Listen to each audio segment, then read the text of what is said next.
And here we are. Here, everybody. And by everybody, I mean the single chatbot in the viewer in the chat box at the moment. But that's okay. Wanted to give some people some time to join. Maybe they need to see some actual vintage before they decide they want to be here. But that's okay. Nothing wrong with that. But hey, yep, my name is Robert. I'm here with Romancing the Stones. We had an event not this past weekend, but the weekend before, our 32nd vintage event, Proxy Vintage. We had 32 players, and that was wonderful. I think it's our second biggest Romancing the Stones. I think we've had maybe one more that was a little bit bigger, but we had 5 rounds. Then we cut to top 8. So we're gonna watch some of that today. So it should be good for a good stream. We'll if you stick around, we should be able to watch the entirety of the event, from the first round all the way to the conclusion of our top 8. So it should be lots of fun.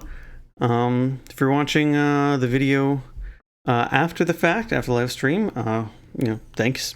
Awesome. But let's go ahead and queue up the first match and have some fun. Odd or even. But we're gonna have Patrick Little on the left here, Brian Tweedy on the right, playing some Magic. I believe Patrick is on a let's say a bug deck, some sort of bug concoction, and Tweedy, I believe, is on a blue-black Luris pile. So it should be kind of fun to watch. There we go. We'll just kind of see what happens. This event was played at a location in Austin, Texas called Tweedy's Bar. We played outside. The weather was absolutely lovely. It was great. This should be fun. Bright steel is good. Okay. Let's see. Anything else you want to do? Yeah, that's good pass.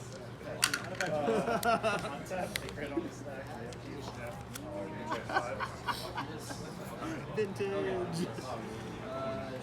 Players are gonna get their mulligans, do their thing. We're gonna do a Mox Opal. Okay, I'm good. You ready? 3. Tundra, go ahead. All right, and we're off. I feel like I'm not going to get another chance to use this. Sure. That's fine. Misty, I'm gonna go ahead and crack it. Sure. And then we're also going to do a Tundra. Okay, I will pass the turn from there.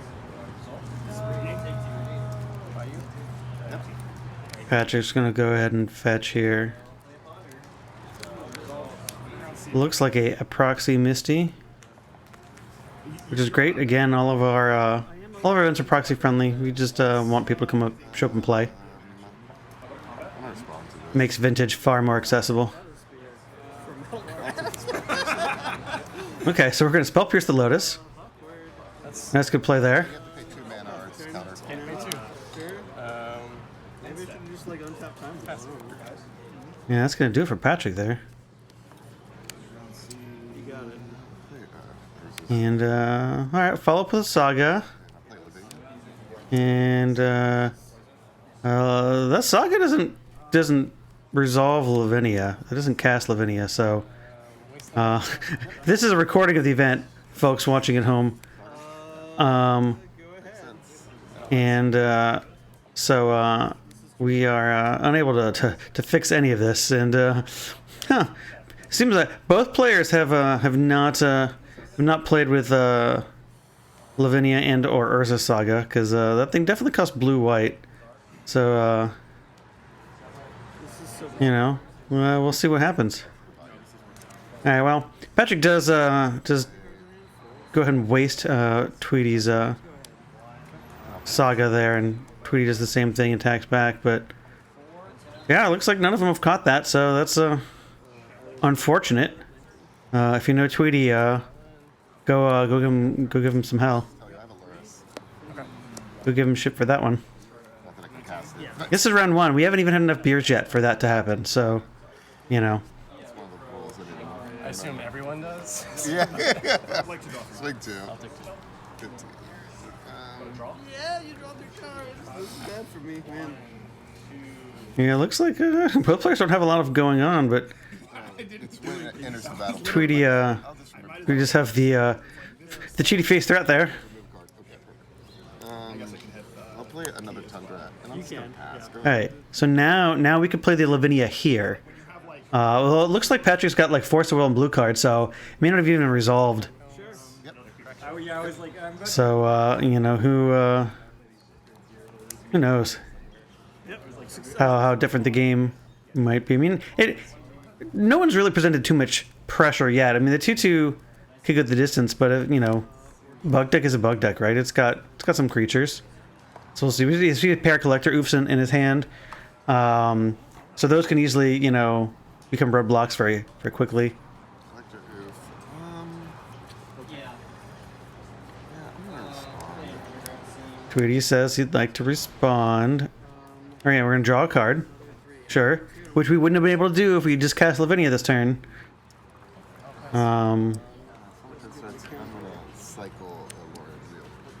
That's a thing we could have done, but maybe.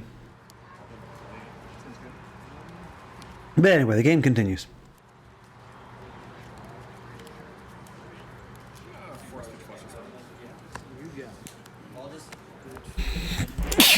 Hmm. Collector Oof. There we go. 5 cards. All right, so Tweety, I think he's got like 5 cards now. Looks like these phone life counters are doing us a favor. He's got 20 to 14 here. I don't know. Not a lot of vintagey things happening right now. These pretty ridiculously fair games. Go ahead. We're gonna rebuy. We're gonna wish our Lurid into hand. Sure, got it. And pass the turn back to Patrick here. I see just a lot of like blue spells. Looks like we have Force of Will, maybe a Mental Misstep, Preordain. I'll take it. 18. We'll get into the red zone there. I think we're gonna resolve a Death Rat Shaman. All right, sure. Yeah, I was inspired by Yeah, cast 2 spells. If that resolves, that's fine. We'll go ahead and cast our Preordain here. Sure. Oh no, I was just like, I like Don't want to use free magic on that. Free spells. I guess we don't have the mental, so mental misstep. But hmm.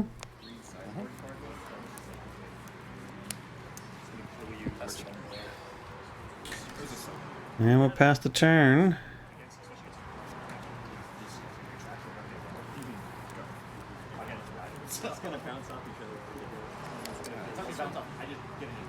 So free swing.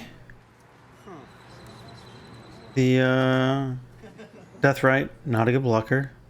Fine, makes sense. Alright, Urza Saga number 2.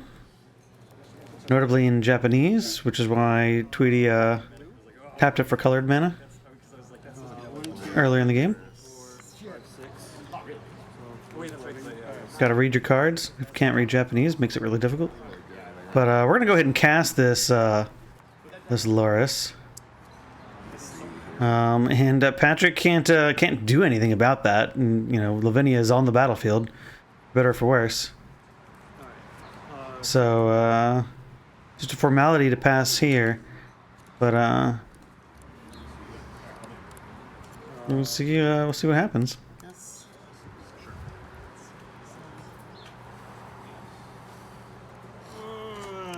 fun stuff. Hard choice. Sorry. Yeah, I guess I'll just stick with black. All right, going for the black mana. Now, even though Death Rat's going to make mana here, we still have the Lavinia, so we still can't cast spells that cost more than 1 mana unless we are going to cast that Oof, which does a decent job of, you know, kind of attacking and blocking here. You know, Tweety's going to take this right here. There's no reason to block. Alright, so it looks like what? We've got a Bowmaster we've drawn. I know we've got an Oof in there and some spells that we probably can't cast. We're gonna exile Tweety's Wasteland. Cool, got it. Play a Tarmogoyf. Okay. That thing can rumble. So, 1, 2, Well, land, sorcery, Artifact, sorcery. artifact, Enchantment. Yeah, he's big. enchantment, That makes sense. instant. So 1, 2, 3, 4, 5, 5 power. Got it.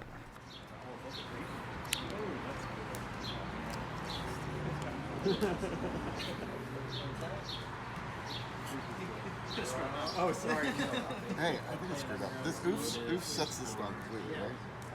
Oof. No, it's not an artifact. It's not Oh, it's yeah, enchantment. it's That's right. Yeah. I screwed up. Yeah, it's enchantment. So Okay, perfect. learning Urza Saga, while we play. That counter Let's see. really is set on 2, not 1, but I'm sure Tweety will fix that. Realizing it is not an artifact, just makes artifacts, just searches for artifacts, but it is actually an enchantment. I feel like it's super- So Oof does not turn that off. Now, let's go ahead. And looks like we're being conservative. Not much to do. That's fine. Sure. Cool. What's up, chat? All 6 of you. How's it going? Thanks for stopping by today.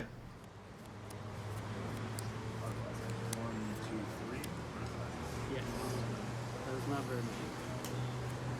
We are bringing you 5 rounds of Swiss today, plus 3 rounds of top 8 from our Romancing the Stones event, number 32, which happened not last weekend, but the weekend before. So if you like spoilers, you can go find out who wins on our website. If you don't like spoilers, then stick around, have fun, That's not how. watch it for yourself. Dig's so good. If you know the results already but want to see how we got there, this is definitely the show for you tonight. No, you're good. It was like, Haven't come to take your time since that card got banned in Legacy. yeah. So, Yeah, you don't even I reveal know it. it's- 1, 2, 6, 7. Yeah, there you go. Wasteland. Okay. Hmm. 2. What is Okay. Oh my god. So we're gonna cast a creature. All right. So we're gonna cast this Leovold. No more drawing cards for Tweety. And we're gonna rumble here. All right. So 4 cards in hand. 4 cards in hand. Coming in for 7. 4 cards in hand. Can't cast them if they're free, because Lavinia. So what do we have to block here? Tweety could have a Bowmaster. Do we have Bowmasters? Nope. Nope. Just gonna take it. All right. So take 7, drops to 9. It appears. Okay. I'll take 4. And end step, we're gonna make a Yeah, sure. construct. And then Tweety's gonna probably move this die up to 2 and resolve it as if it was 3. Right now. Okay. With it on the stack. Trigger on the stack. All right. Yep. See, told you he'd figure it out. We're counting like we're in computer science, starting at 0, right? 0, 1, 2. Yeah, you have a Second chapter resolve. it's like, even if that wasn't a mono 2, that's the card I would have gotten. Yep. What? I'm gonna make a Yes. dude here. We're gonna make another construct. Okay, we'll make another construct. Dice indicating number of artifacts at the moment. Okay. I don't even know where it is. Eternal Weekend. Eternal Weekend token. All right, sure. All right, so we're gonna search our deck for something. We'll see what Tweety has. Could be lots of things. Could see like a bobble. We got a Loris in play. Start drawing some cards. This is a fair match. We can outfare our opponent. Can't draw extra cards with Leovold though, so let's see if we remember that one. Yes. That is sufficient to kill me. I now am dead on board. All right, we get a Soul Ring. All right, that's fine. I have to count. I don't have much experience playing. No, that's okay. Just like, sorry, I'm playing slowly. No, you're playing fine. I mean, like, that was 5 power, so then you had 10 power, and then you had 4 here. So that puts me to 1. You put an artifact in play, now these are lethal. So, Yeah, I was like And all right, what are we doing? We are. Didn't actually do them out. All right, so we're casting another artifact. So we've got casting that using Loris's lovely text box, and we've got what, 4 artifacts, so we can kind of rumble in for 4. That also be fine. That seems okay. Oh, we're gonna offer the trade. So we're gonna offer to trade Leovold with their Loris here. Definitely showing that Tweety would really like to at least gain life, but maybe even draw cards. Just so you know. We're going to, or do you want to think about it? So we're going to Tweety's explaining the card, like the gentleman he is, and Patrick says, "You know what? I'm just going to take it. That's okay." Tweety is going to go ahead and gain some life in the exchange, go up to 12, and then wasteland a land. So you know, Patrick's got the biggest creature in play. He's got a 5-power Tarmogoyf, but it's not going to rumble past these constructs very well for long, and we're not going to win this race. So we're in a tight spot. Still under the effects of Lavinia, so we can't cast the majority of the spells in our hand. Looks like we do have a Bowmaster, though, which, in the right circumstances, could help us out. What is that, an instant? No, it's a sorcery. So he's actually a 4 now. Land, enchantment, sorcery. Oh wait, I have an instant. Instant, land, sorcery, enchantment. He's a 4. That is that's how I felt when I borrowed Stu's deck. I was like, I didn't even put this deck together. He's 4. Did we? Oh yeah, we lost artifact. We shrunk. Okay, we shrunk the Gorf by casting the Soul Guide Lantern. That makes sense. That's how magic works. Right? check that I decided like 17 times. As soon as the card is bad, and then Chat. Have any of you, were any of you at the Romancing the Stones event? Are you talking to people who already know what's happening? Or are you just stopping by on your Thursday afternoon or evening? Or morning, depending on where you are. Yeah, hold on. 7. Alright, we're doing some combat math. Patrick says, hey, math is for blockers. He is presenting 9 power here. Yeah, I'm just going. I'll block. I'll take 5. 7, And 4, 6. it presents kind of an easy enough block for Tweety. He's going to go ahead and take 6 of that. He's going to put a construct in front of this Leovold and eat the Leovold. So Patrick realizing that these constructs are 4 power, so maybe not quite the attack that he had wanted. We do put a creature card in the graveyard though, which will grow the Tarmogoyf. Maybe helpful. I don't know. It appears though that Patrick's at 4, so I think we're going to rely on these Bowmasters in hand to create kind of a roadblock here. Gonna go ahead and eat a Wasteland. No, we're gonna eat the Urza Saga. Sure, that makes sense. Can't cast Time Walk. Can't do that. Oh, you can't cast it. No. Lavinia. Tweety says no. Can't do that. So close. I mean, I don't know that it would matter. But Alright, so we're going to keep it in your hand. You can't actually. Oh, I guess it would counter it, but I don't care. I don't think.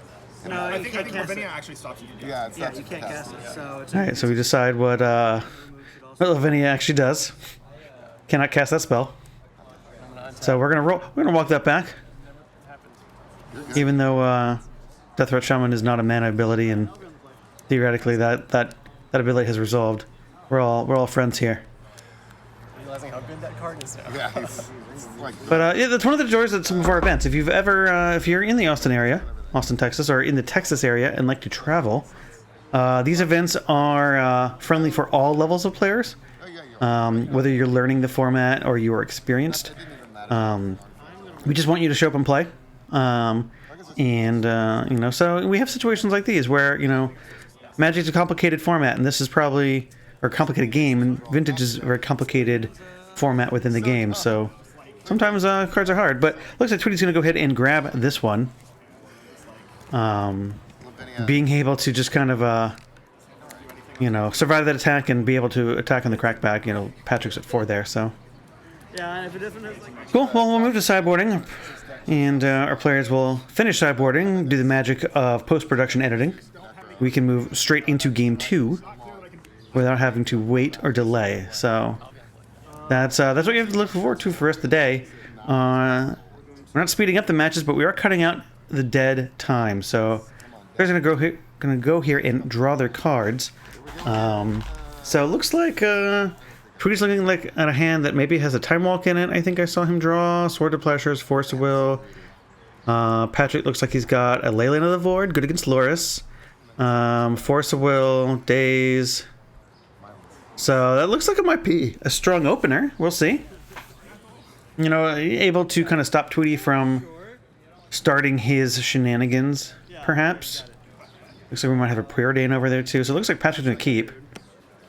Brian down to 6. Weird. Okay. Untap. Upkeep. I'm going to. 6. Wow, this is the exact opposite of my other hand. I gotta keep it though, so let's see. Alright, keeping 6. Saw Wasteland in there. Looks like a Force Roll on the other end of the hand. Hold on, I gotta put one back. I have no idea. Pay for this guy. Can't do a lot of These anything cards are else. so good. And then go to my draw step. Wow, this is greedy. This goes. I like Tweety. This is greedy. Alright, we're going to start off with Land of the Void. So, no Lurish shenanigans for now. We'll see if that matters. You know, if it doesn't matter, you know, then they both sort of mold to 6. Brian gets to draw the card, so that puts him ahead on resources potentially. So we'll see. That probably is wrong, but yeah. We wasteland the bayou. That's fine. Patrick's able to Alright, one play the tropical island. Now that's an interesting play, right? So we have days in hand, and we led on bayou.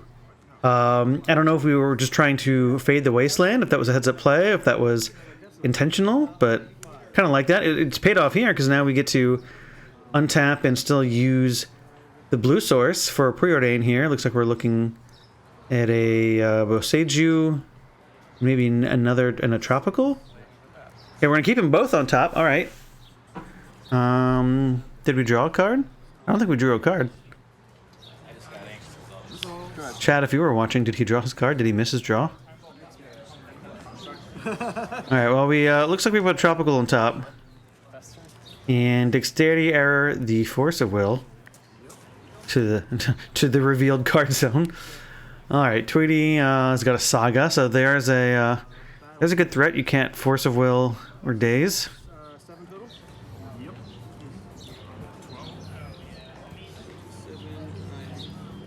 Alright, move to my extra turn. Oh, yeah, that's it. Indeed.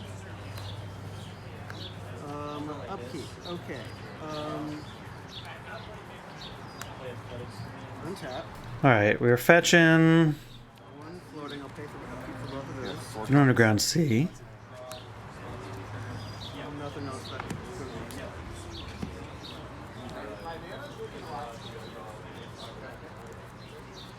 Let's play time. Okay, there's the time walk. Okay, so we got time walk this in this hand. Patrick's thinking about countering that. I think this is fine. I mean, unless you're really worried about the Saga, then if you're worried about Saga, this gives you time. I do like the hard cast for days. I do appreciate that. All right, so now we get to Boseiju this For tinkering the Saga, and Tweety not searching for a basic. Whether that is because he doesn't have one, or forget the other additional text of Boseiju, remains to be seen. But he's got a backup Saga, so. So the question is back to Patrick. Can you answer this Urza Saga? Notably, Tweety's library does not present it as if it is exiled, but that should all be exiled due to the Leyland over there. All right, we got Preordained, which is met with a Bowmaster. All right, so we're gonna get a Bowmaster trigger. Here we go, everybody. So There's your Orc army. Comes into play. It only draws one card. Oh, it only draws one card. So mass is one. I'll scry 2 and then draw 1. And I'll deal 1 to you. But when Bowmaster comes into play, you deal damage. So 2 damage. It will have 2 counters on it because it has the ETB trigger and then it has. Oh, I didn't know it had an ATB. So even if they don't draw, it Tweety pimping out his deck with the Japanese cards. Cannot read the cards, so he doesn't actually know what they do. Asks the has the right conclusion but the wrong question to get there, and looks like the table corrects him. Okay. Gets him all the way there. Spoiler alert: I'm the table sitting next to him. Oh yeah, I see what you're saying. Yeah. But we do get our trigger, so we ETB ping Patrick down to 18, it appears, and then one more from the draw from Preordained. So 3 power on the board, certainly the threat. Urza kind of going to take up one more to 2, despite the number on You think there's just one, or do you think on there's the field. because there could be 2? Could be 2, but like usually there's just one. In Stu's deck that I played. All right, second main, land, go. There we go. All right. Let's see if Patrick can find something to kind of rumble with this Bowmaster. We'll see. So if you're just joining us, this is round 1 of 5 until we cut to our top 8. And it's gonna be a fun evening to spend with all of you fine folks. Patrick has, I think, the best looking frame on Deathrat Shaman there. The Ravnica remastered. I'm a big fan of that frame. Good looking magic card right there. Ran out of tokens. I was sitting there, it was just like criminal. Hey, guys, I'm gonna borrow this for you. This is a token. I'll make it like that. All right, there we go. So our we make another construct. There we go. Romancing the Stones construct token there. You can get tokens like that if you come to a Romancing the Stone event. Sometimes we have cool stuff like that. That is your construct token. We have some Orc army tokens. A lot of cool stuff around these events. I'm gonna get the Deathrat Shaman. Okay, so we're gonna get a Pithing Needle off this saga and just name the Deathrat Shaman. You've been promoted to Squire, Deathrat Shaman. Congratulations. Hopefully. We have a league between now and then if you want to do middle school. Ooh, middle school mentioned in the game here. This is not. This could Patrick going to attempt a Flusterstorm, which is not going to work for several reasons. One of which is not being cast, it's coming into play off the saga, and 2, it is not an instant or a sorcery. So just go get a artifact that's 1. Patrick is getting some on-the-job education onto how Urza Saga resolves. Summoning 6, so I can't. Oh, there you go.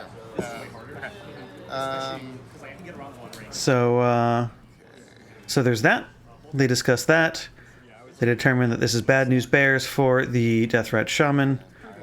And we're going to play Saga number 3. All right, so an embarrassment of riches on Tweety's side here as Patrick has failed to really get started. We've been wastelanded. We haven't really had much action here. But there's something that would... here's the desperation play. We're going to recall into this Bowmaster. Trigger doesn't happen yet. Trigger happens after we draw the cards. But yes, we can shortcut here. Got it. All right, we'll draw 3 cards. Now we trigger. Do some Bowmaster shooting. Had one to play before. And all right, did Patrick draw anything that's going to help him get out of here? It looks like we drew a Mox Emerald, a Brainstorm, That's not going to help him that much. And one other card that I missed, unfortunately. What else do we have? It looks like we have a Pluto Delta maybe in hand. Okay, so we play our Mox. Saga. Is that a Delta? Yes, that's a Delta. Alright, we got a Force of Will. It isn't doing us any good. We've had that Force of Will for a while. Why did we use that to stop this Bowmaster? I wonder. Maybe we weren't sure what Bowmaster does. The card is in Japanese. Oh my god. Can't read that. All right, so we're going to like just lava axe ourselves trying to draw and find an answer here. We're going to draw 3 cards, but we only get to keep one of them. It's real bad. The face of this Bowmaster. This Bowmaster gets real big. Goes from a 2/2 to being an 8/8, and is now very lethal. In a world with 4 ponders, Patrick's gone from 6 to 4, which means any artifact is going to make these constructs, you know, every creature lethal, which we can make because we'll get to untap with our Saga here. So we'll see. Pat's going to put 2 cards back, and then we'll see, did he draw anything to get us out of this? I will pass the turn. And the answer is no. We get a pass. All right, we have Squire on defense. We're at 4, and we are facing 3 lethal attackers if Tweety just activates what's on board. Game could be coming to an end, everybody. Could be. Just send in the troops. Send in the troops called. All right, so these constructs are 3/3s, but only one of them needs to connect, or two of them can connect to make it work. Okay, we're going to fetch down to 3 now. Both constructs are lethal. What are we going to get here? We still have we have this Mox hiding out. So is this a Bowmaster? Bowmaster block? Buy ourselves another turn? Y'all go to game 3? we were in game 3. What happened game 2? Just kind of ran over me with. Oh, I thought he I got game 1. Yeah. I thought he lost game 2. I was like, how is that possible? Oh, no. I saw his opening hand. Oh, what the hell? Your own Bowmaster. All right. We do have the Bowmaster. We are not dead yet. All right, we're going to come into play. We're going to trigger. Get our Orc Army. Kind of annoying. Okay, that's fine. That does resolve. All right, cool. There we go. Orc Army, ping. This is a 1/1. No, this is a 4/4. But I mean, That's not a 4/4. That's a 3/3, Tweety. You've got 3 artifacts. I'll ping the Bowmaster. Are we pinging the Bowmaster? Okay, we found the line. All right. So we're going to ping the thing that's not attacking. All right. So we get some value off of this. Block everything called. All right. And There's no there you go. Tweety says yes, that's good. Okay. So second main, we're going to Wasteland and Black Source. So Tweety still has looks like double Force of Will in hand plus some other cards. So we're just making sure we don't lose. South by, man, it took away my life. Yeah, I bet. This playmat's awesome. When did this get printed? This was printed for the Invitational, This is sick as shit. and then he used it for the Festival of Friendship too. Okay, cool. So as we streamed both days of that, I know because I got really drunk because I lost both my matches. I lost both my matches. All right. It looks like Patrick extends the hand. For helping me learn. Does not have what he needs. No more black sources. Cannot play more roadblocks there. Yeah. And Tweety's going to take this game. Festival of Friendship. 2 games to 0 and advance to 1-0. Takes round 1. I lost. This is great. Well, it's cool. That was round 1. We've got some more magic headed up here in just a moment. Let's see. So the winner of this event, let's talk about this event. So the winner of this event does win an invite to our end of the year invitational. So Ramenting the Stones has this really sweet event at the end of the year where you play, usually about 10 players who get invited to it. You can play 3 rounds of Vintage, 3 rounds of Middle School, which is pre-modern adjacent for the uninitiated, and then you cut to top 4 and battle out for glory. So the winner of this event does get a an invite to that event. The winner of this event also wins a cool custom Mox jet, which if you stick around to the end, you will get to see, as we do get to show that on camera for a little bit. But let's go ahead and queue up our game number 2 here, where we do have our very own Stu. Looks like he's playing against Ben. And we'll get that started here. Like, it's so similar to everything I've played. I'm just like, Ben here on the left, Stu on the right, both 1-0 for round 2 here. Stu on his 5-color Engineer Luris pile that he actually used to win last year's Invitational. So there is a stream of that. You can tune in and watch that. He does win that one in pretty epic fashion. And he then took this list, I believe, to Eternal Weekend, where he made top 16 with it in Eternal Weekend 2023. So tried and tested list. He actually lent me this exact deck, cards and all. Just handed me that to play in the Hunter Burton vintage event the weekend prior to this one. And had a lot of fun playing with it. The deck is great. Ben here on shops, and on the looks like a traditional sort of prison-y shops, and he starts off with all the mana in the world. Looks like we are going to have access to 6-7 mana here, and we start off with the Sphere of Resistance. Stu says, "Yeah, plays an Urza Saga," and that's probably going to be it. Do we have some Moxen? Yep, we have a Lotus. That's gonna be good. All right, so we got something here. Let's we'll see what comes with that. Chat, do you guys like shops? Do you like Luris in this format? Which one is of the two is your favorite? Who are you rooting for? Yeah, I'm really excited. I'm gonna crack the Lotus. Sure. And Kraken and Lotus. All right, we're gonna play Patchwork Automaton. Nothing floating. You have 1 card in your hand. I will just play it. Okay. Yeah. Man, Patrick, play this great restricted card, and we're gonna play a 1/1 dork. you played a Caracas for turn. Yeah. Play Caracas, excellent. Phyrexian Evoker.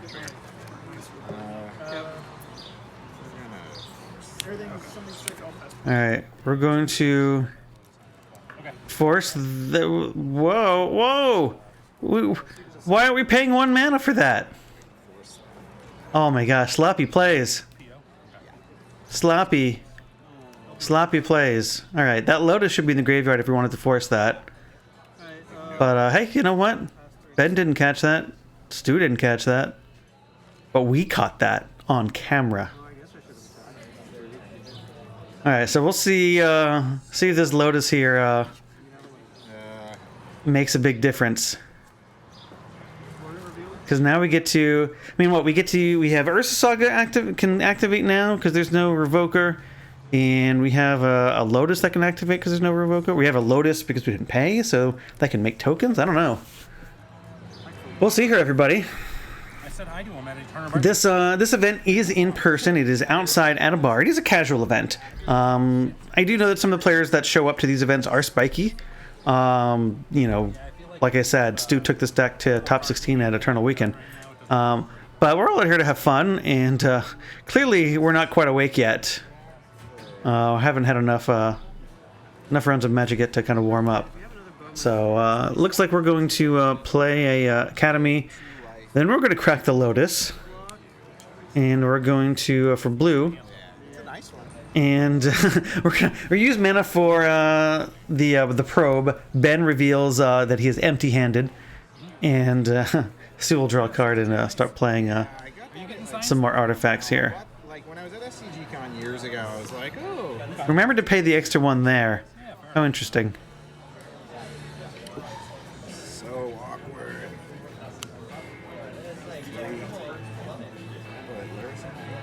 Sure.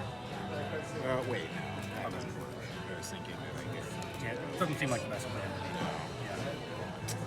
yeah, this is kind of blows, honestly. Yeah. Go ahead. Yeah, the sphere really But I mean, you wouldn't have kept that hand without the sphere in it, so like I can't complain about getting sphere. Trigger. Yeah. Alright, so that's one. We have another bowmaster. All right, we're gonna grow the automaton here. Swing. Not enough. I'll block the orc. Swing. Sure. It's for I'll 3. take one. Yep. Go to 16. Did you have 15? Did you have a ping? Pro Force. Yep. Okay. Go ahead. Yeah. Force paid life, but not mana. All right, so we're going to Yeah, it's funny. use the mana vault to make some construct. Make a construct. Or single wrist rocks. Alright, I'll get my turn. This is tapped. Yes. This happens on sure. draw, right? Yeah. So you're gonna ping, right? Yep. Moved it end step. Yep. End step. Me too. Yep. Oh yeah. This doesn't lose abilities. It gets this mine. way. That turned on the other one. That's nice. Yep. That's nice. Make another saga token. No problem in my hands. Okay. Sure. I think we took one from the I feel like it's not. vault there. That's fine. I don't know. It's weird. That should be Hellbent right now. I am hellbent. let's see, 3, 4, 5, 6, 7. You have 2 cards in hand? Stu's probably at 13 there. But we got the big army now. No worries. So man, being able to activate this the saga has kind of become a big game. We will grab an answer to the sphere. There's some really bad draws that you could have though that would really get me. But I think I might do this. So Ben did play his Mana Crypt, and he has presented his Mana Crypt die, which is the die he brought to the event. It only has 0s and 3s on there in an even distribution, so it is a 50-50 coin flip. And you get to roll to see if you take 3 or if you take 0. Looks like a nice little 3D printed die, so it looks like he will take the 3. That will help I don't know if it's right to get my Stu to get through with his constructs here. He did have a Glimmer Void, so he does have access to green mana, which is good. Play another automaton here. Grow the current one.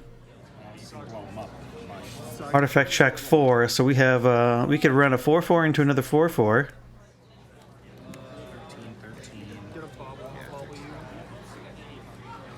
Do we need it to block? Can we get aggressive? Stu, I believe, is at 13? Bring him down to 9 if he doesn't block? Yeah, okay, so we're gonna, get into the red zone there. This is unblockable. Stu, yep, 9 down to 8 from his Mana Crypt, okay. Fuck me. Hold on. I did say pull was off. So that's 1, 2, 3, 4, 5. So you're at 1, but I'm attacking. Yeah. Yeah. I'll That go is 1. 4. Alright. What do we got? I think there's a way to do this favorably. Tell like So for any of you watching, these games are recorded, right? So this did happen, I really needed that. almost 2 weeks ago. So we can't rewind anything, can't tell the players to knock it out. What we can do is let them know that this video is recorded for them, so they can watch their errors. I got you at 8. Attack for 5. Yeah, I'll go to 10. And we're gonna get in with the might. All right. I'll go to 2. Okay. I So think I can win. Ben's at 2, Stu's at 9. Am I dead? We're gonna bobble. I think, No, you don't This do is a 4 attack, unblockable, so and that I'd shrinks your like to guys. battle for oh yeah, 5. yeah. But I should have like decided if I want to Yeah. swing here. Yay! I stuck a game. I'll put Laris in. Time I should have spell pierced though. Okay. So we're gonna wish Luris. I might be dead on the upkeep. I'm dead on the upkeep. And we lose to our Mana Crypt. There, but It doesn't actually. All right. So Stu's gonna take this game 1. I was just like, oh man. A little questionable, given the Yeah. the sort of the misplay at the beginning, but Yeah, that's awesome. it's okay. We'll shuffle up. We'll get to game 2 here, and see if we can have Good for you. an error-free game here. But we thank everyone, all 4 of you in chat right now, for joining us. Way to win. Appreciate it. We have to get good hands. Yeah. Yeah, you got a Miles. No good, huh? Single Mox Jet. Single Mox Jet. Yeah. How do you? Well, I also had a Time Walk, and I was Time like, Walk. you see those two, and you're Two. like, Yeah. and then you Yeah, realize Time you Walk have resolves. in my 5-color deck.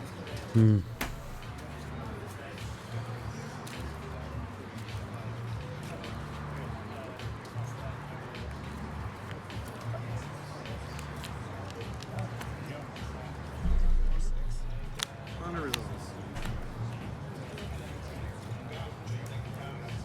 Looks like Ben is keeping his 7 here. It definitely gets scary against the shop's decks I'm gonna keep this. if they keep their 7, because they could just, you know, they can really do a lot of damage. Mr. Chunk. Yeah. Middle fist?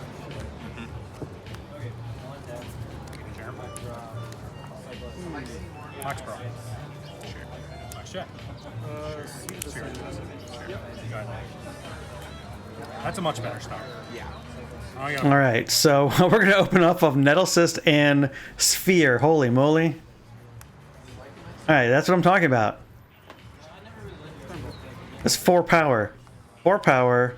Yep, again. Stu's under the Sphere again. Okay, we're going to pay for our Mox. Okay, let's chin some Mox in. That's good. Did you have fun when you played this deck? You have a bonus. Yeah, you had a good time. Yeah, sure. Excellent. Excellent. Swing for 1, 2, 3, 4, 5. All right, we're growing the Nettlecyst. Man, this is great. I like this. Nettlecyst. I like Nettlecyst in Vintage. I think it's wonderful. Saga. You have a Saga number 2. All right. Pressure's on. Yeah. Yeah, this is like case in point of why yours is like stupid. Case in point, why Saga's super. Yeah, look at that. We could just play our Soul Ring, and now we can just start making 4/4s and still beat the, maybe beat the Nettlecyst a little bit. One floating. We play a, okay, so we're going to play a, see the sign out here? And we have 1, 2, 3 artifacts, which makes this You're still going to get one. Thoughtcast costs 3. 5 up to 6, affinity for 3 down to 3. So Stu electing to draw cards rather than make constructs here. We do get to deploy a little bit more mana in this fashion. No, same amount of mana, so I don't know. Stu will take that big hit. We've taken 5, and we're going to take, what was this, 6? 1, 2, 3, 4, 5. No, still another 5. So we're at 10. We do make a construct with the last bit here. And we've got some cards in hand. We do make a 5/5, which does rumble very well with this germ token here. You got it.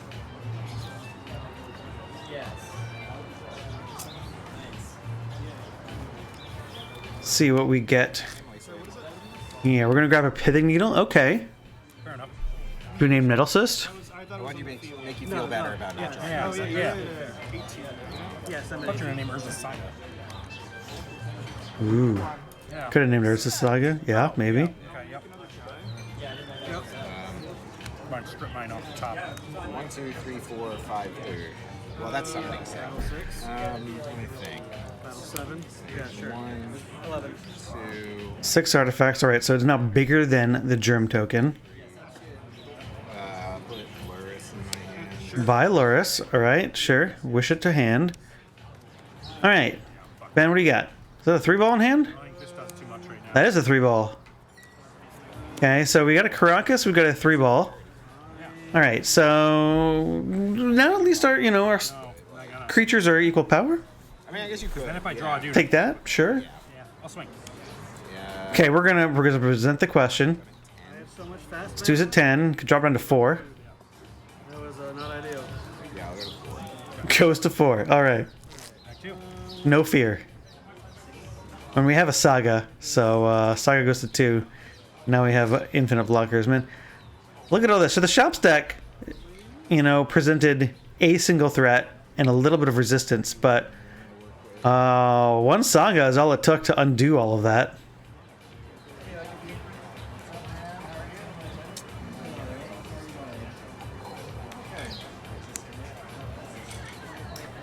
Interesting here. Another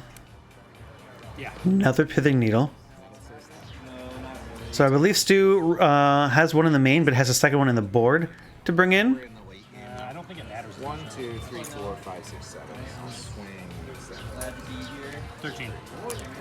All right, so Ben just take it down to 13. Stu representing another construct token. Ben says, "You know what? I'm dead." Oh, look at those! Look at all the sword to plowshares. And a paradoxical. Man, Stu's deck is fun. Got a lot of interesting things. So yeah, the power of Urza Saga there, full display for sure. Well, that's sweet.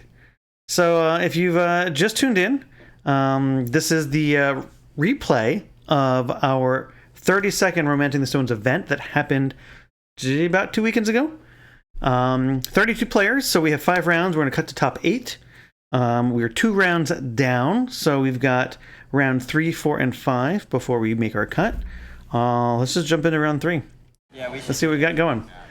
So we do have Stu back again, playing other Romancing the Stone frequent flyer, Patrick Vincent here. Patrick, I believe, is on Doomsday, so we've got Doomsday versus Stu's 5-color Luris Goblin Engineer pile. 3, 4, 5, 6. Let's play Capricorn. This is fine. We'll let these players resolve their mulligans and we'll get started.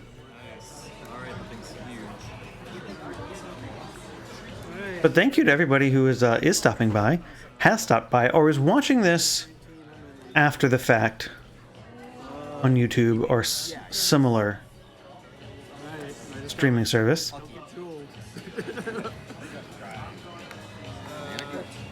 You have too many turns. I don't think it's gonna work out. But... Yeah, sure. Okay. That resolves, Patrick says.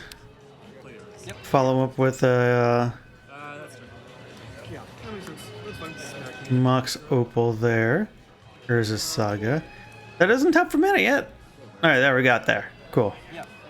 By the Luris. Got it. Excellent. Friggin' there's a Saga. I know, right, Ben? And then, Absolutely. go ahead. I'll cycle a street race. Now I'm at least threatening weasels. Alright, so we are going to take a look at Stu's hand, which is great for us on camera, watching at home, because now we get to see what is happening.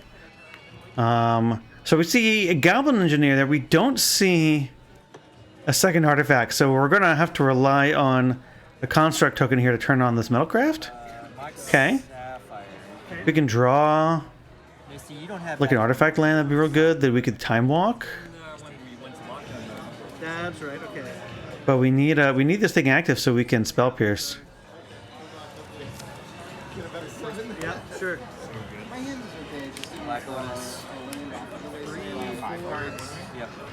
But Ben, those were some wonky hands that you had as well. That was not typical of Shop's deck by any means. 15. So you know, Yeah. it was not what we all usually sign up for. Patrick, you're gonna fetch Underground Sea. Got a Mox Sapphire, Lotus. Yeah, it did play out weird that round. But it's variance, right? That's kind of what Magic's about. It's one thing we secretly like about Magic, even though we like to complain about it. We're gonna cast this Doomsday off the Lotus. All right, so force check. We know we had a force, so we're going to force. And Patrick has a force in hand, so we do have a force there. We're going to pitch a Flusterstorm. All right, knowing that we don't have the mana available for this spell Pierce, So Doomsday is going to resolve here. And Patrick's going to go searching. And I believe we're searching, we found a Lotus, so we're going to do that one, and then we're going to see here. So looks like we're going to grab a Flusterstorm, perhaps. Grab our Oracle. Okay, we're not grabbing Flusterstorm. We just moved it to the side. All right. Was that another Oracle? We're just going to grab double Oracle? All right, sure, that makes sense. Why not?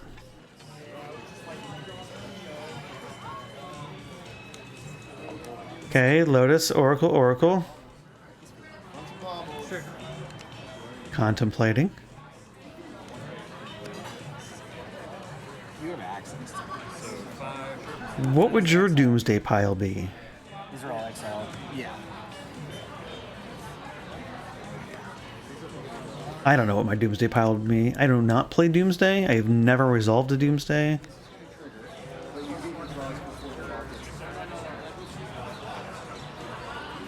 Alright, so I know we've got at least Lotus. I think Double Thassa's Oracle. I don't know if Double Thassa's Oracle makes sense. Maybe we're just trying to like beat counter spells. Or something. So we know that's there. Alright, we're looking for one more card? Okay. Right, Doomsday. Doomsday searches the graveyard too, right? I believe. I do have access. Yeah. Let's see. Doomsday. Doomsday, that's not what we want. We want actual Doomsday. Why are you looking at that? That's the wrong card. Alright, hold on. Ah, that's why. It's not updating. Hold on. We're gonna get this right. There we go. Look at that. Hey, look, Doomsday. I did it. Doomsday. Search your graveyard. Okay, let's see. No. Put your graveyard on top of your library, then remove all but 5. Okay, so yeah, you basically get to you get your graveyard back. I'm just gonna look. Robert said Reb is the wrong card. Yeah, it's the wrong card when I'm trying to show you Doomsday. It is otherwise the right card at pretty much every other time. No, we just go for it. Okay, that's fine. Man, someone's gonna clip that. I'm just gonna at me forever with that. What have I done? That was a funny little proxy. I love it. The missteps? No, the Misfits Workshop. We shut down shop. Oh, yeah. Closed shop. Shop is closed.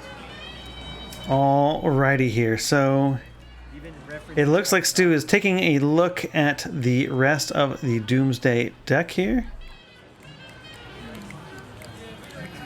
You know, if I don't post the post this video to YouTube and it just evaporates from Twitch in 2 weeks, no one will believe you unless you clip it and save the video, which is entirely possible to do.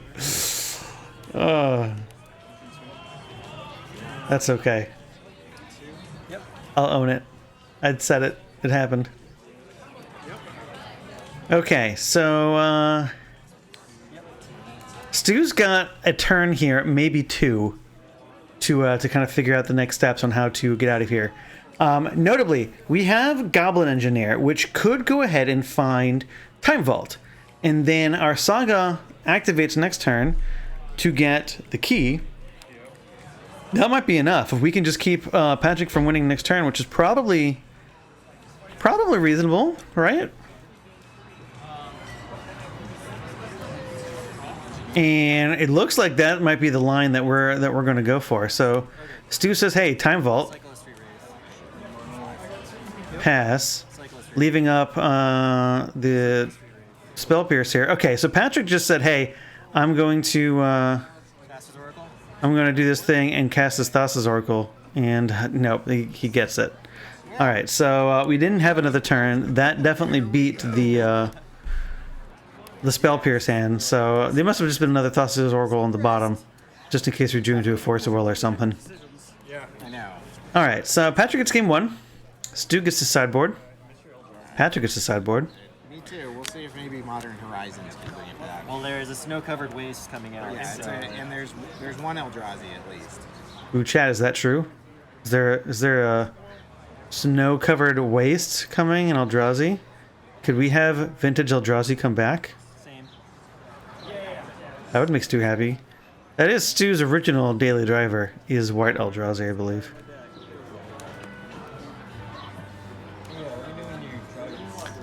Open up with a recall? Recall is a great way to open up a game of vintage Magic.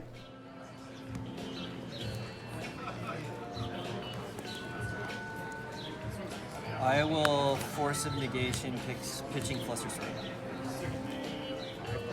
Yeah.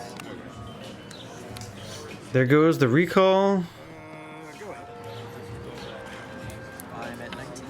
Seems reasonable. No, it's a Force of Negation. You don't lose life from Force of Negation. So strong. I know. So strong. The one life. Looks like Patrick drew one of his oracles. We're gonna probe down to 18. All right, show the hand for coverage. Let's go. I want to see what's in your hands, too. Oh no! Not just a bane to Patrick. We're gonna mental misstep that, but we're going to deny the coverage team and all of our fine folks in chat from seeing what's in the hand. Yeah.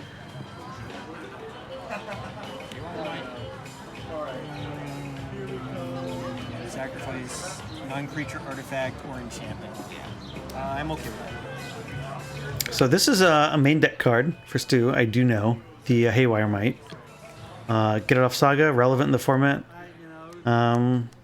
I don't know how I feel about Haywire Might still in the main deck against Doomsday, but maybe we don't have a lot to take out.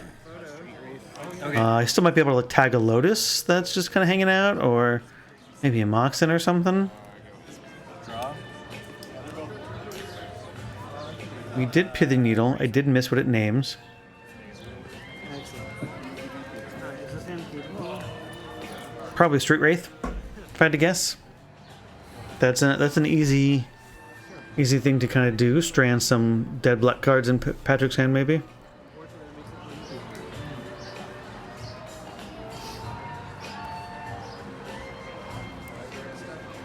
So if you like the cool music vibes in the background, that's because we are coming to... this video is recorded at a venue that we played at, our event at, called Tweety's Bar. We did play outside the entire day. It was lovely. We had good music, good drinks, good food, good event, good people. I know. It's so much better than you would ever think it is. It's just Yeah, Pat I guess the sake. yeah. It's the best. Patrick in the tank on his brainstorm here.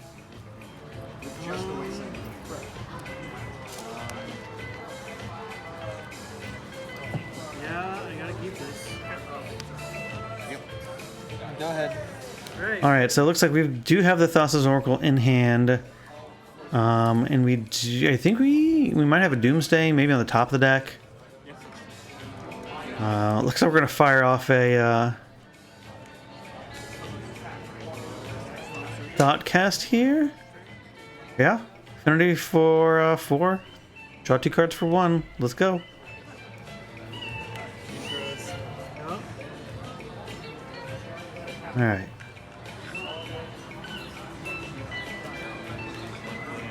We're thinking that resolves? Does that resolve? Was that a Flusterstorm in hand?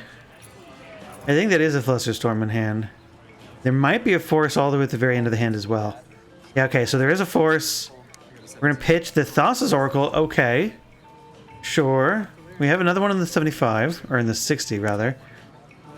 We do pass the turn. We get to untap. We have Doomsday and 3 land. We're going to cast Doomsday. Does it resolve? Survey says absolutely not. Good job, Stu. Successfully deployed Force of Will. Yep. Pass you. 15. Sure. Go ahead. 4.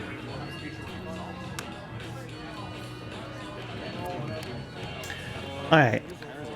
We're gonna dig the rest of our graveyard. And just see, what do we got here? Alright. Looks like a Ponder, Pluto Delta in there. What else we got? Force of Negation and a Ponder. We can play Ponders, that's right. 4 Ponders legal at this event. The Mono Consultation, it looks like. Okay. Well, if you guys wanted to see some 4 Ponder magic, Doomsday, up a game. 4 Ponders. We have not seen one cast yet, though. Isn't this fun? Sorry, I want to play against you. I want to play against that deck every single time. I know. It'd be real good. I will die to oof. Alright. What are we digging for here? We'll see. I mean, I did this to him last game. I presented lethal on like turn 2. And he's like, oh, I just gotta go. We are, let's see, that's Ponder. Is there 3 Ponders in there? I think there's 2 regulars and 1 retro border. I don't think we took any Ponders. This card is apparently good enough to put 4 in the deck, and we don't want any of them. Took a Force Negation, and I imagine a blue card for it. Alright. Stu. Yep. Attacking for 1, sending the message, might getting in. Rumbling in here. Untap, draw. Right. Necro. Necropotence. Okay, so that was the card. Is a I don't know if that is a proxy or an altar, but either way, it looks pretty. Yeah. Alright, so I'm at 14. Patrick at 14. Alright. Well, that's kind of precarious, right? We can draw, you know, probably at least 8 cards. I'll put 7 cards in my hand. Yeah, we're gonna do 7. This might's gonna suddenly actually start pressuring the life total. Oh my gosh, look at all those Ponders. Oh yeah. Look at Stu just riding the camera today. Alright, I think that's a Dark Ritual with the Kiss Face on there. We got a Force of Will in there, a couple forces. No Doomsdays notably there, so that's a problem. We do have a Ponder, I have 9. so we might be able to maybe dig for some stuff, but we dropped down to 7 to do this. We were at 14, took drew 7 cards, went to 7. So this Haywire Might is going to start pressuring the life total quickly. We'll see. That way you can steal your jewels back. Sure. Alright, we need an exile 1 more card. And we'll go. Alright, I'll exile those. Exile those and reveals Kiss. And that could be anything. It could be absolutely anything. I believe it's Dark Ritual, though. That's a start. Alright, so we kept a hand with another Dark Ritual. Looks like a Flooded Strand. Some Ponders and some counter magic, some Force of Will. So, you know, we have some plans. You know, we can look at some cards, shuffle if we need to. Saga is going to really present a real problem real fast, though. Can't force that, can't counter that. Go to 5. My opening 7 was Force blue card. Down to 6 from Might, down to 5 from Delta. Dot cast, dot monitor. And a pitting needle. Yeah. And I was like, Alright, so we're going to go ahead and get what looks like to be a Watery Grave. Okay, so we've got a Watery Grave. It'll come into play tapped, it appears. No need to pressure the life total even more, I suppose. And See if any of these ponders in Patrick's hand can do anything. No more draw steps for Patrick. Now that we have Necro. All ponder. All right, ponder number 1 in this 4 ponder format now. And didn't like any of those, so we're gonna shuffle this one. Get a unknown card off the top. Something like that. I wasn't sure what to do because I was like, you're probably gonna give me aggro, so I just brought these in. Yeah, I just really wanted this Ancestral Hunter in one. The Force was hard there. Yeah. They're like POs that bottom. Yeah. These have been good games. Yeah, they're interesting. Yeah. Because you're just trying to buy time. All right, random card. Ponder number 2. All right, so we now are officially in the new horizons of the format. 4 ponders. Second ponder has been cast. Because you just like copy them and then get your own bulk fast. See if this was a mistake. If Patrick wins right here, mistake, restrict ponder immediately. That's not true. Copy their tracks up. That feels good. But we'll see, right? You know, just Play out one of the combo pieces. You're just twice as many ponders cast in your game affect the outcome. That's bonkers. Wizards doesn't think that the answer is statistically significant to prevent it from happening, so Cannoneers, I think that they're just we'll see here. what I'm trying to do. I have some faster things. I'm going to pick up my Shadow Spear because it's not what this match is about. And yeah, I brought in what? Mind Breaks. I brought in Hercules just to kind of like screw with you a little bit. Yeah. I might have shoot. Okay, The, shuffling that one. All right, so if I draw Blue Source, then I can. 3 not good cards. I mean, I guess that makes sense, right? We're either looking for actual Doomsday here, so that we can use our Dark Ritual, or something to keep us alive against this The hand I mulligan to. Saga Might combination. I think I'm mostly lucky that Necro was a Necro instead of a Doomsday. Yeah. I mean, it's still bad for it. Yeah. So there is a chance that's why I like it's just kind of. I'll ponder again. Yeah. Okay, so third ponder. Okay, so definitely taking full advantage of our unrestriction here. We were casting third ponder in the same turn.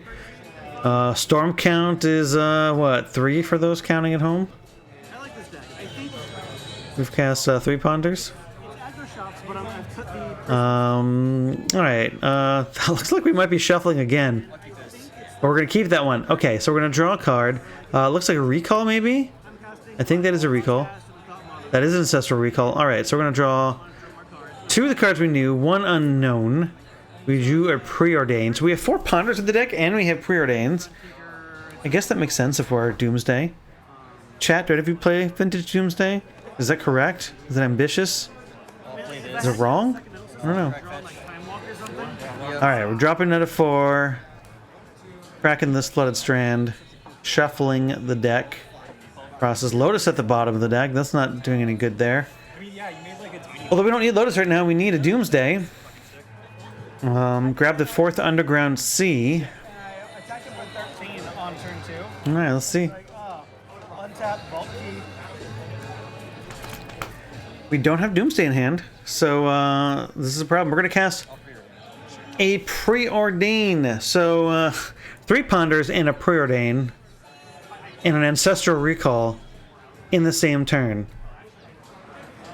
So if you add, what is that? That's 9, 10, 11, 12, 13, 14, 15, 16, 17 cards seen off of the cantrips, plus the additional 7 from the Necro, to 24 cards seen sort of in this turn cycle. And we are gonna, it looks like we might be passing the turn. That seems fairly improbable for this format, but 4th Ponder hanging out in Patrick's hand there. Okay. Sure. Alright. What are we going to do? So we are threatening to drop down to 3. We're at 4 right now, Patrick is. This might's going to bring him down to 3. Looks like, what is that? Ponder, maybe Mystical Tutor?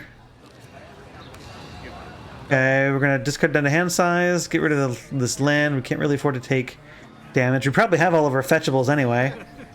Some weird stuff here. Alright, draw attack.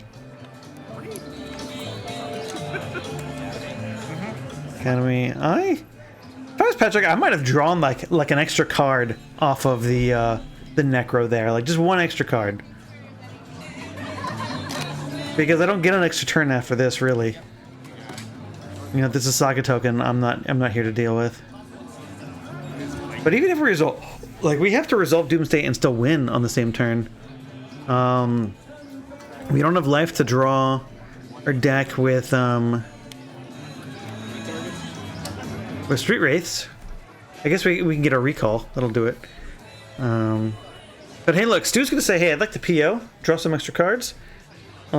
He's signifying how many things he wants to bounce, but he doesn't actually have to do that yet. And that's how it resolves. Well, we're going to force a negation that. Stu says that that's probably fine. You know, if Stu has counter magic in hand, it doesn't matter. We just have to survive one more turn. Which, if we do, we'll be sort of boggling, right? You know, Patrick has seen so many extra cards compared to what Stu has seen. 17? Stu 17, Patrick at 2 now, I believe. Or 3? Fourth Ponder cast. Okay, we've cast all 4 Ponders this game. Thank you, Wizards of the Coast. Surely Patrick can win after resolving all 4 Ponders, right? And the recall. And a preordain. And a Necropotence.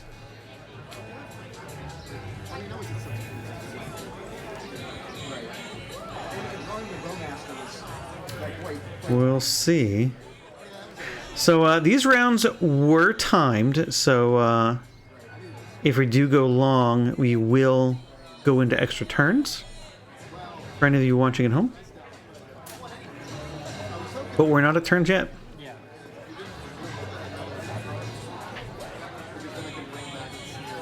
Alright, so this Ponder looks like what? There's a Mystical Tutor in that pile there. Fetch land at the bottom, it looks like. And an unknown card. What is that unknown card? I think the unknown card's on top.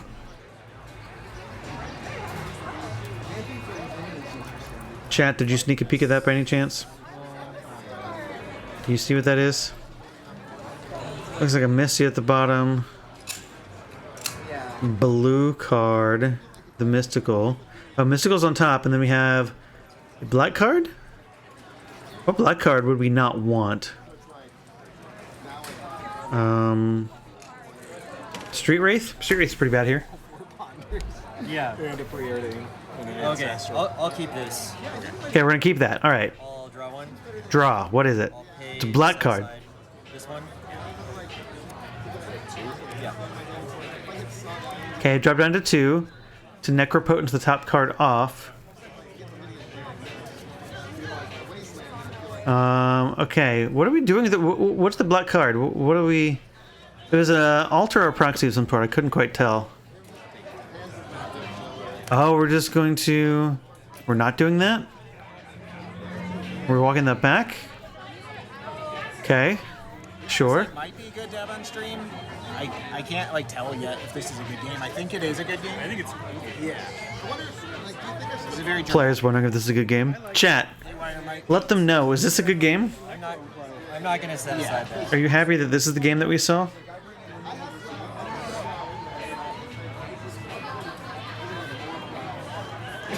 It's like, even though it's more expensive, like my previous ones are better because they hit your sagas too. A little, to be honest. It's a, you know, there's a little bit of push and pull with this Necropotence here. I'm honestly surprised it has gone on this long, despite how many cards Patrick has seen. Ponder diddling a little bit slow. Yeah, we've resolved some slow ponders. And, you know, resolved some slow cleanup steps. This is true.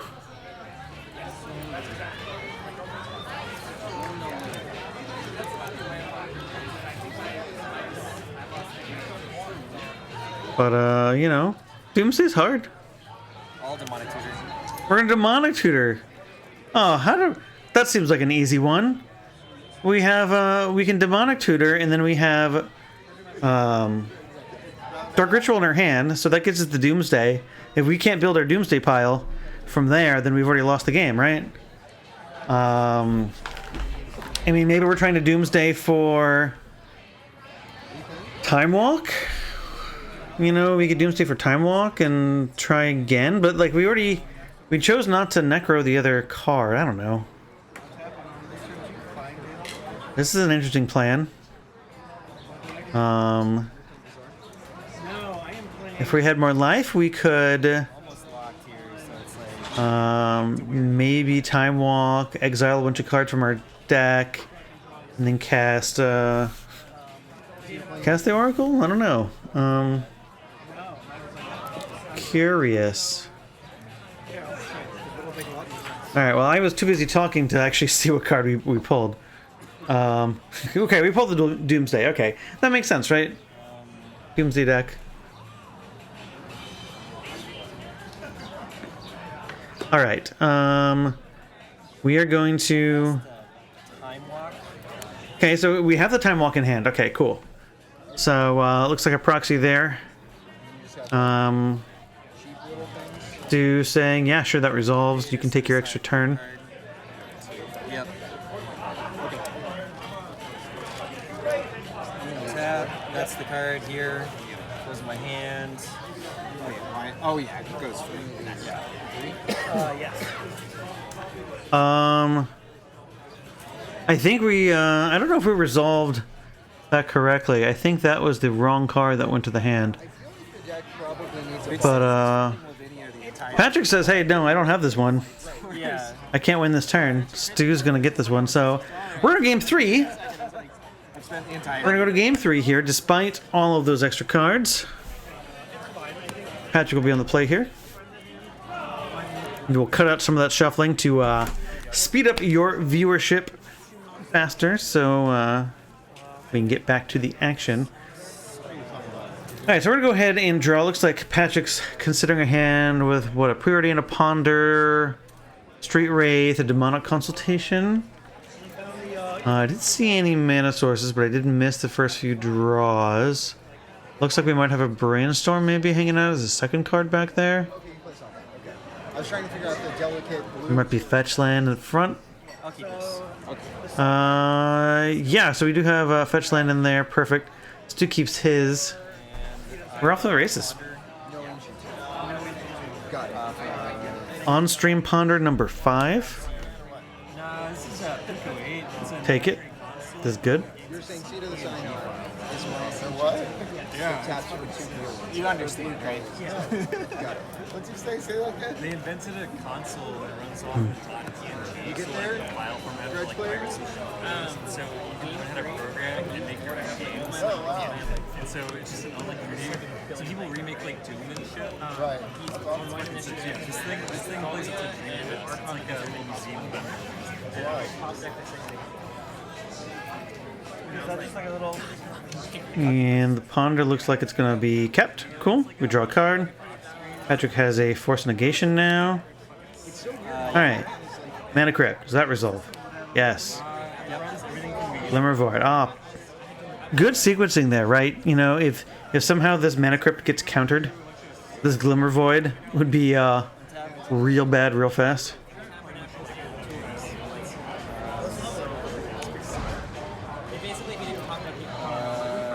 Go ahead. Alright, evens, no damage. The gentlemanly understood rule of Mana Crypt. Evens, no damage. Odds, take damage. It's like a balance from game where like a bunny and a mouse. Alright. Penalty for 2. Makes this thought cast cost 3. Cast our Divination. Patrick says, you know what, I want to cast in my Brainstorm right now. With this on the stack. Okay. Sure. Why not?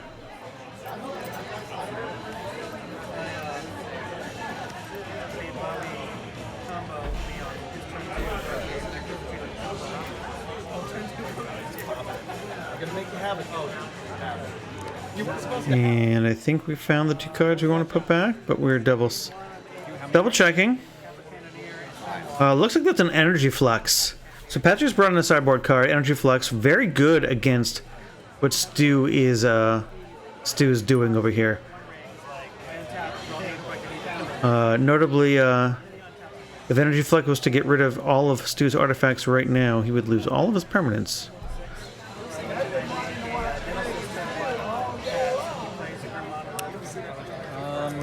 So demonic consultation, energy flux. That's okay. Looks like a force of will. Yep. Force of negation. 2 mystery cards. Alright, Spire of Ministry for Stu. And we're just gonna pass.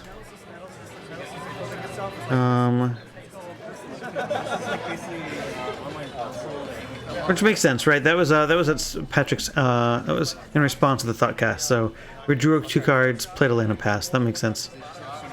Patrick's gonna go ahead and shuffle here, completing the brainstorm. Nope. You can play them through the browser, or you can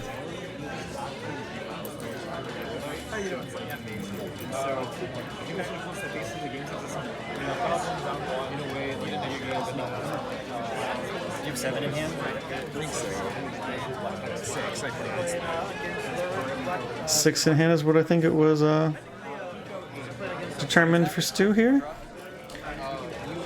Alright, Patrick. Do we have the Doomsday? Looks like we have a Dark Ritual. Kiss, Dark Ritual. Resolves. Energy Flux, okay, 1 mana floating. And we're gonna say Spell Pierce. We got 1 mana floating, don't want that.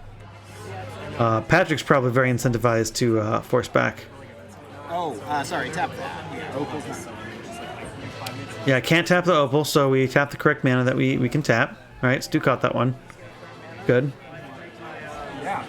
We're gonna force, pitch, Steel Sabotage. Yeah. Alright, so Stu says, hey, that's real bad for me. Reading the card, deciding that would cause him to lose the game. So we will force a will that. Patrick is deciding not to force back. I believe we still have Force Negation in hand. I don't know if we have another blue card. We do have a Preordain. I might have... Clearly that was important to Stu. I might have forced back.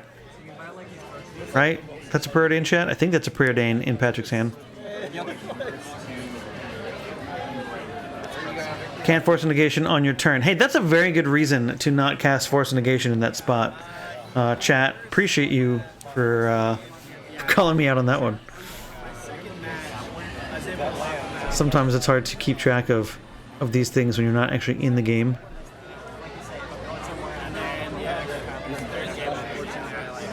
So Patrick definitely played that correctly then. And Stu dodging that bullet here. We do have the... Let's see. So we Goblin Engineer. We have the Lotus. What do we get? We get any number of things. I don't know what we get that helps against Doomsday. We could go for like a Pithing Needle maybe. Stop Street Wraiths. We could maybe try to assemble our 2-card Monty. Yeah. Top's a good card, sure. Get that back, get some card advantage.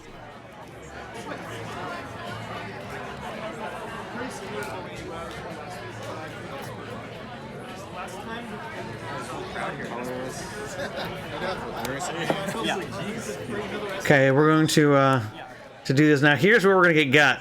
All right. Yeah, we're gonna get Force Negation now because we didn't suspect that, but here we are. That's fine. We still got to cast the Luris.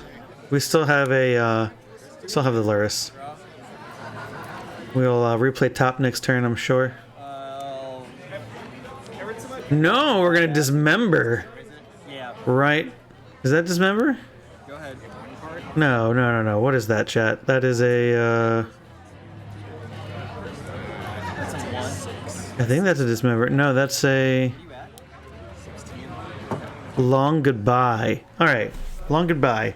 That's new. Long goodbye. Right. All right. So okay. Yep. New one. New card. New card alert. Spell can't be countered. Destroy target creature or planeswalker with mana value 3 or less. Holy moly. Yeah, sure. That will kill the Lurrus dead. Can't be countered.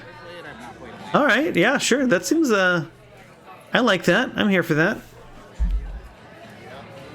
This seems really good in Doomsday, right? Because you get to you can kill any problematic most of the problematic creatures. Especially with all the Lurrus piles around, everything costs 3 or less. Draw this. Yep. Alright, but now we've got Lavinia, which is something that we would have loved to have long goodbyed. So if we have another one. But things are starting to look a lot better for Stu here. We do get to bring back the top. 3. Okay, 15. And we keep going now. Yep. Yep. Spin top.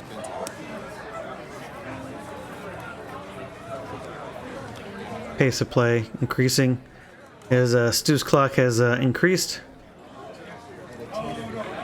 So we got third land from Patrick. We could cast the Doomsday, but I don't think we have it. I don't think we have much of anything at the moment. We're going to Vamp Tutor. Alright, we're going to Vamp Tutor away our top. Oh, that makes sense. We're just going to grab Time Vault, and then we're going to get a key. Oh wait, I don't. Yes, Stu has the game. Stu has the game here. We're gonna get our Time Vault here, and then we're gonna Saga in a key. Yep. Load of mana, fetch key.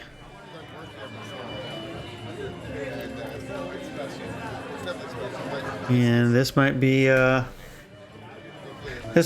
All right, so here's that. All right, Patrick, do you have the counter spell?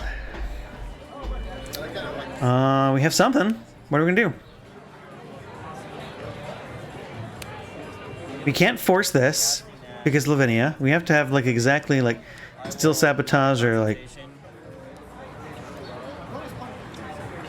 Okay. What are we gonna consult for? Let's find out. All named Steel Sabotage. Steel Sabotage. All right, here we go. 1, 2, 3, 4, 5, 6. All right.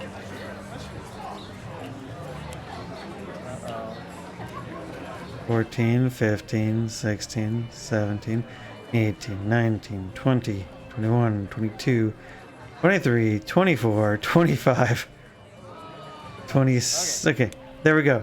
I'll cast it. And we have the Pyroblast. Okay. There we go. Stu's going to take this one 2-1 though. Stopping the counter, or the combo deck here of Doomsday. So that was good. All right. So Stu's up 3-0 at this point. Yeah, nice third game, exactly. Kind of quick there. Stu had action, had a good game plan, and got there. So that went well. Stu advances, I think, to 3-0 there. Patrick drops to 2-1. But a good match all around. So let's go ahead and just dive into round 4. We've got Brian Tweedy on the left here, and we've got Kai on the right. Tweedy was here round 1 on a black-blue Lurrus pile, and Kai is on a Breach pile. Seriously? So I believe he's on a Lurrus Breach pile. So it should be a good match.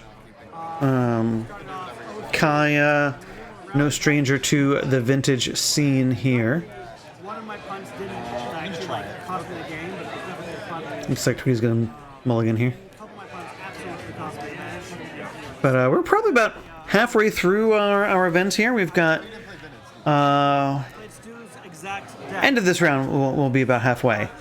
We've got what, 4? We got 5 rounds of Swiss plus the 3 rounds of top 8, a quarters match, a semis match, and a finals match. Right, there's mana in it. My hand. That's good.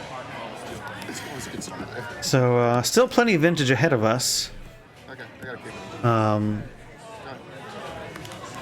I'll keep. and we're off. Suster recall. Ready to go. Tweety, that sucks. Sure. Oh, carry on. Welcome to vintage. Good. All right. Kaya's got a bunch of cards in hand. It looks like a it's something like a PO in this breach list as well. That's cool. I like that. Start off with Soul Ring, really good with PO. I think we've got like a Lorien revealed in there. At least one PO. Kind of hard to see the rest. I'm leaning like it's going to give me a better angle of their hand. Yeah, absolutely.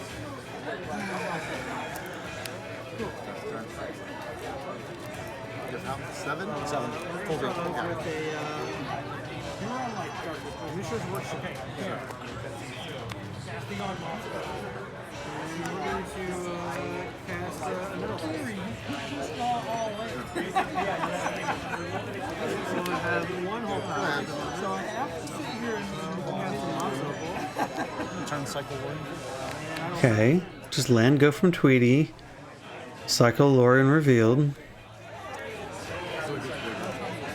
That card has started to get better and better in vintage. At this event, I had an opponent who did all 3 modes against me, and it felt really bad for me.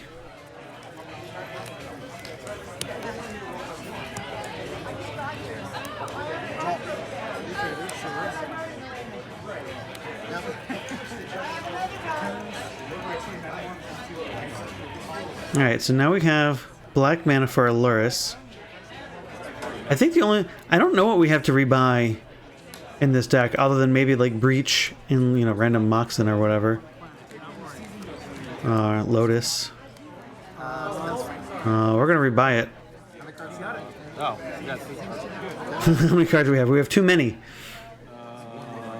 Too many cards. We drew for turn, we didn't cast anything, and we wished Aluris to hand, so... Embarrassment of riches. 8. We gotta discard that 7, yeah. Okay, are we going to cleanup step? Does Brian have things to do before cleanup step? Let's find out.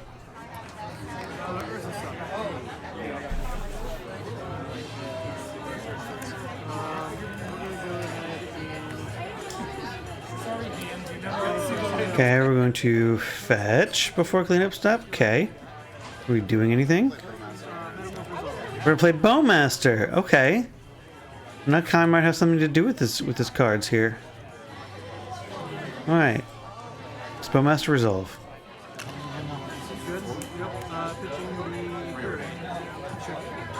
How many in hand after that? Sorry. 5. 5 cards in hand after that, which will be significantly less than you, Kai.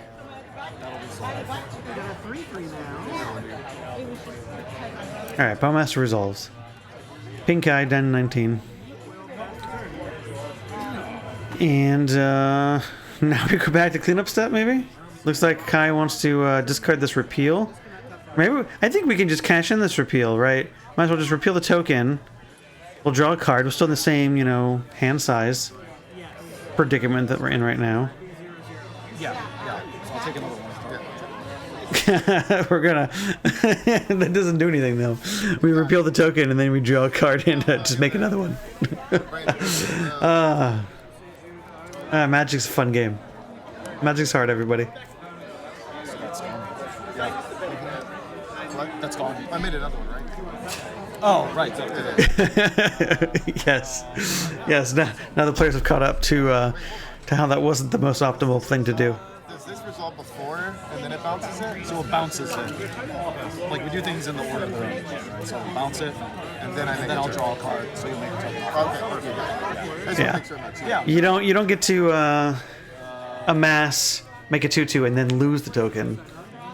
We bounce the token, do things in the order on the card. That makes sense. Kai knows what's up. Deciding that the first one was bad, we're going to discard the second one. All right.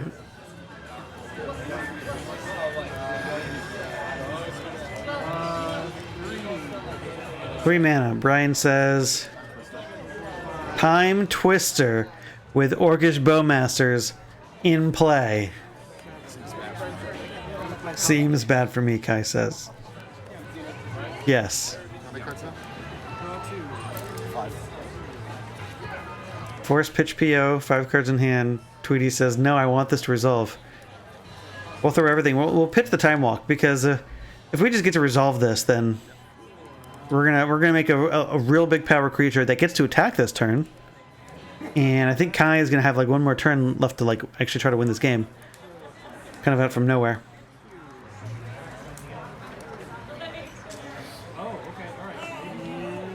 That'll do it.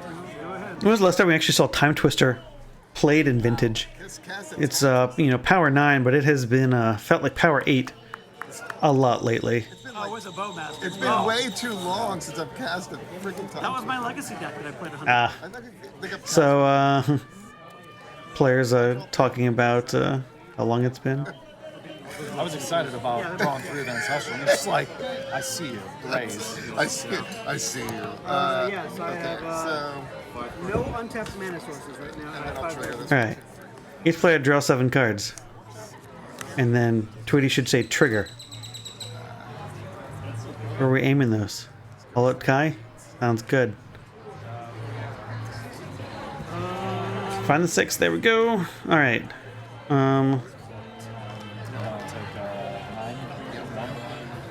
What the fuck? Why? Yeah.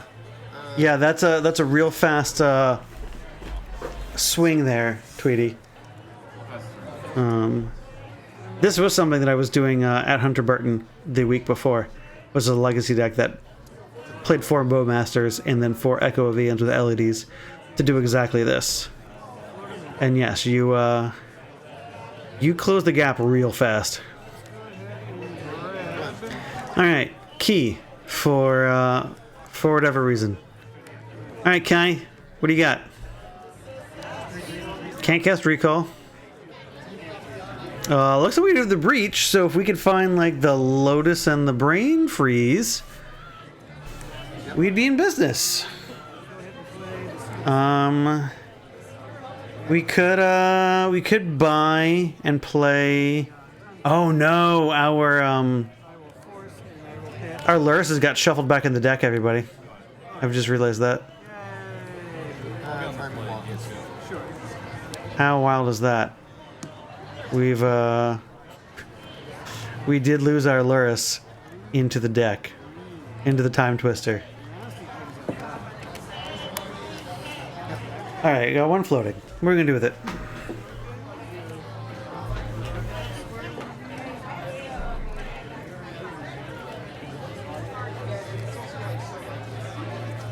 This is weird. I don't know what your deck's gonna bring in. You can have anything. Oh, I see. Yeah, that's right. Call.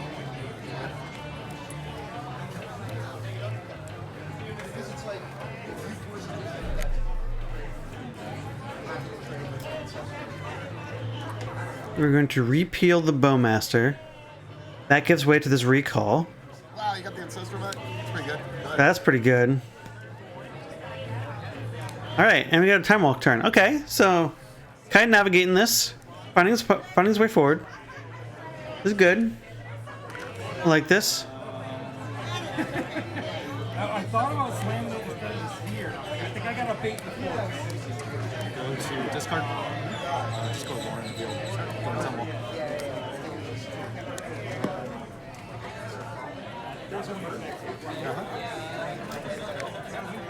Time walk turn. We've got Yeah, not a problem at all. My dice are got some options. Okay, so that is a breach. offer any die.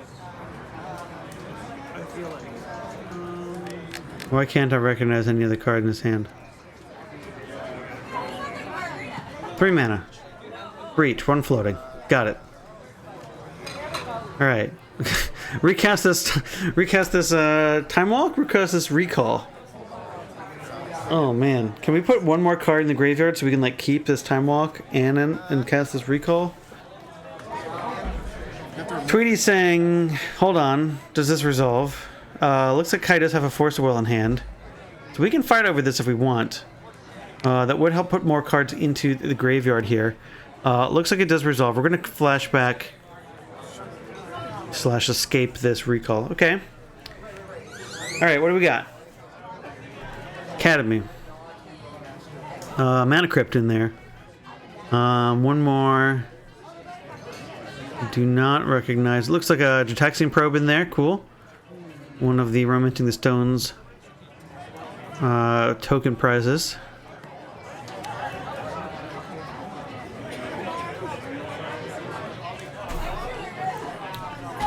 Breach. So, Underworld Breach. Card that gives all your cards escape. Escape cost is equal to 3, plus the 3 cards from the graveyard, plus the mana cost. Looking for Lotus and Brain Freeze here, which will allow him to continue to Brain Freeze himself, and then allow him to Brain Freeze the opponent. We'll see if we can get there, though.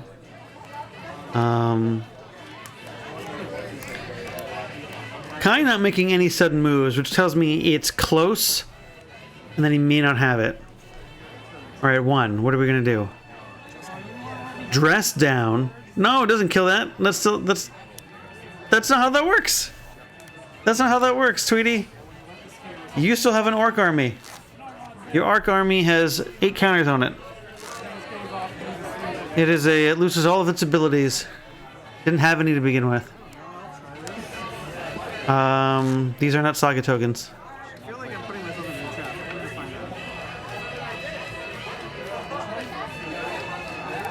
find out. Any of you watching this is a pre-recorded match.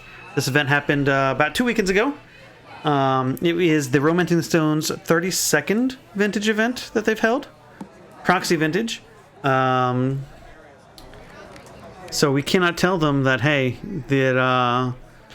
that token is still alive. But we're going to PO here. We'll see if this resolves. It might not end up making a difference here. We'll see. We'll see, everybody.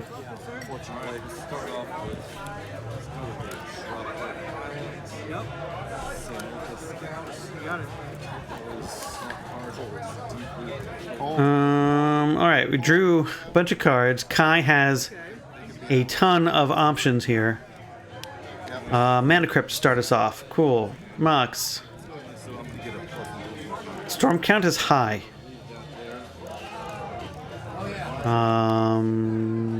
Probably 6 or 7 at this point. I don't know if it'll matter. We'll see.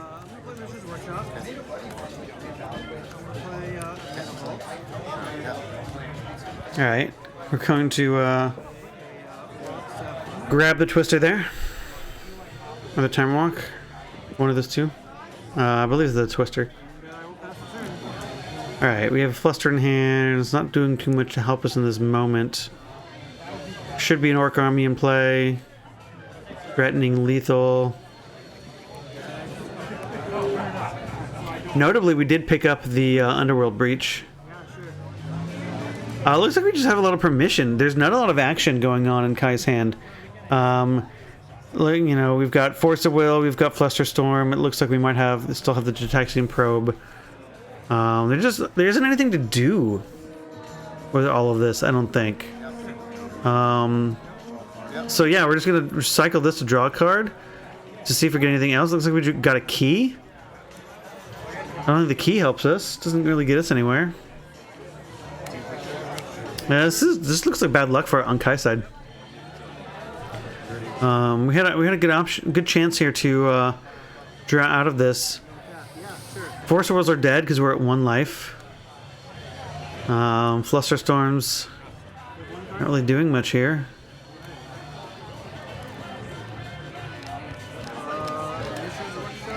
So yeah, what do we do? I mean, maybe we can. Do we have the mana to play Breach, get another card into the graveyard, and then cast Recall again? Like, is that where we are?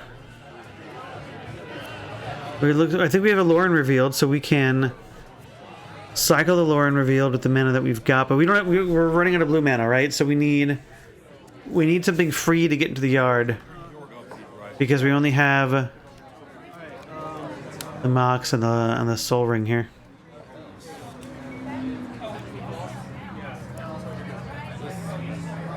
Yeah, we're short. Unless we have a land drop. If we have a land drop, then we can cycle this Lauren revealed and grab a land. I don't think we have a land drop though. And we might not have the Lauren revealed. I'm not positive. What? Are we going to? We are going to pay mana for Taxiing Probe. Okay, look at that double Bowmaster. Doesn't matter that we got rid of her token. All right, so we drew a Saga. That's not colored. That doesn't get us where we need to go. I think that's it. I think that's the game. I think. Damn. Yeah, there we go. Ooh, you don't have me second guessing that Twister. Tweety takes the first game off the back of Bowmaster into Time Twister. Put you from 17 to 1. Good luck. Seems good. So that was good.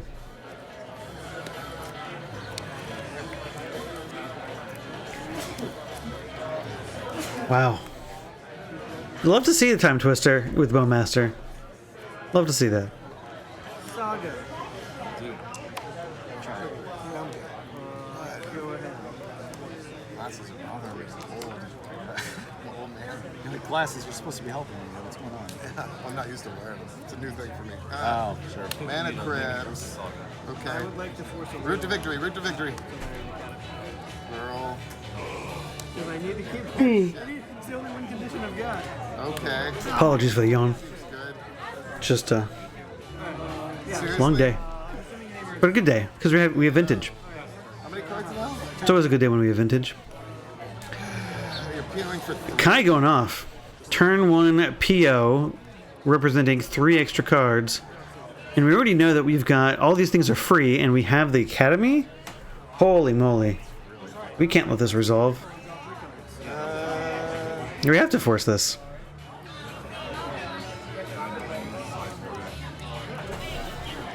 Chat, would you force this? It's hard to kind of know what I'm doing. I would just not force this.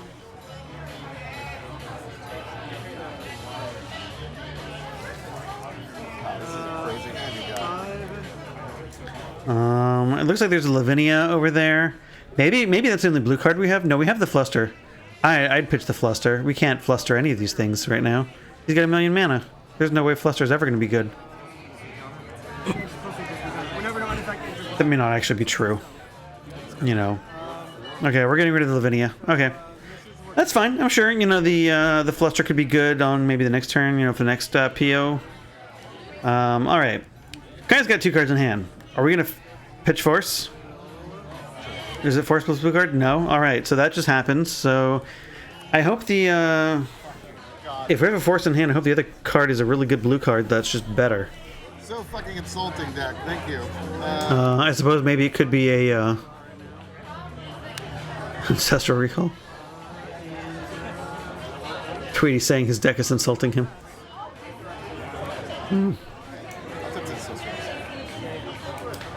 Recall.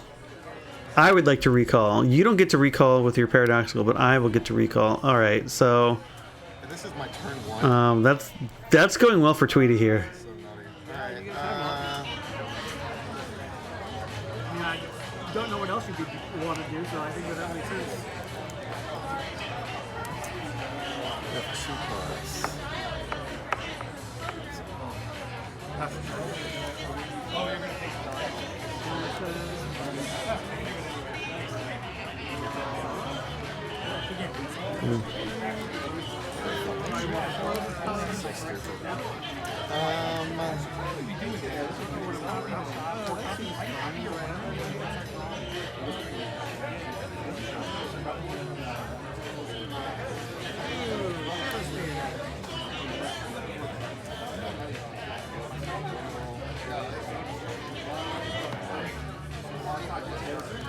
Okay, got a Paramoxen. Got... and a Lotus. Paramoxen and Lotus. That's my poker hand. What's your poker hand? Oh, it always gets these rolls. It's so frustrating. Always gets the rolls, yeah, you know? Better lucky than good, they say.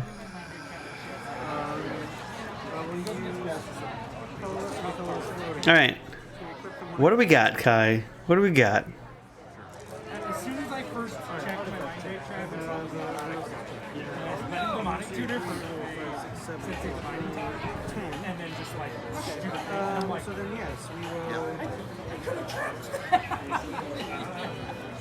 3 mana. Academy. 5.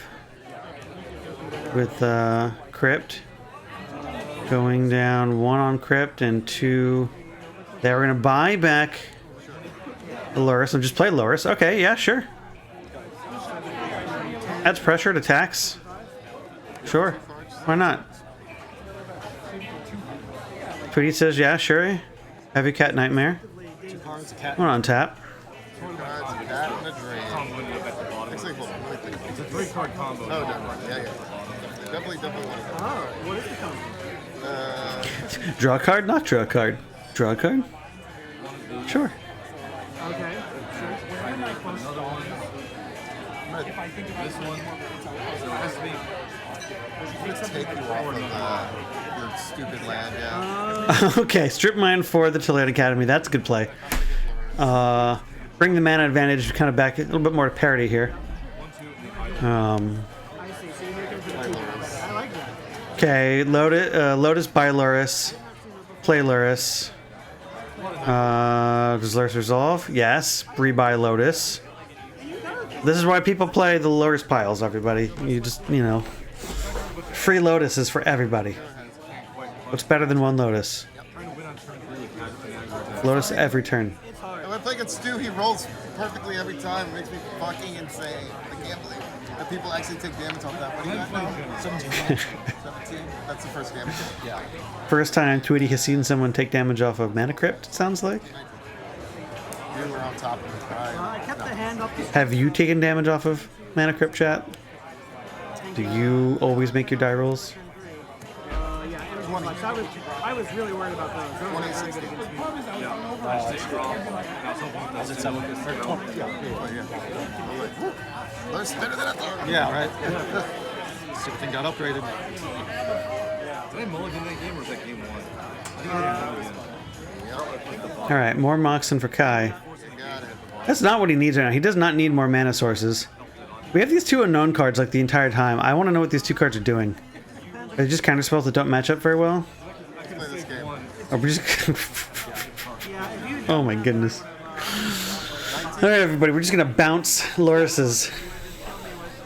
And you were The problem here though is that Kai can't keep doing this because Tweety's got Bowmasters in his deck. So we're just gonna like, we can't just walk this Luris into a Bowmaster. That doesn't seem like a winning strategy. I'm gonna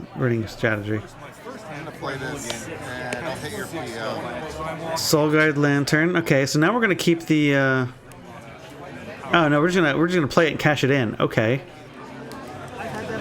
No fear of the opponent's Luris, or just realizing that you in fact also have a Luris. That makes sense. Clearly, I have not played with Luris enough. Alright, we're gonna bounce.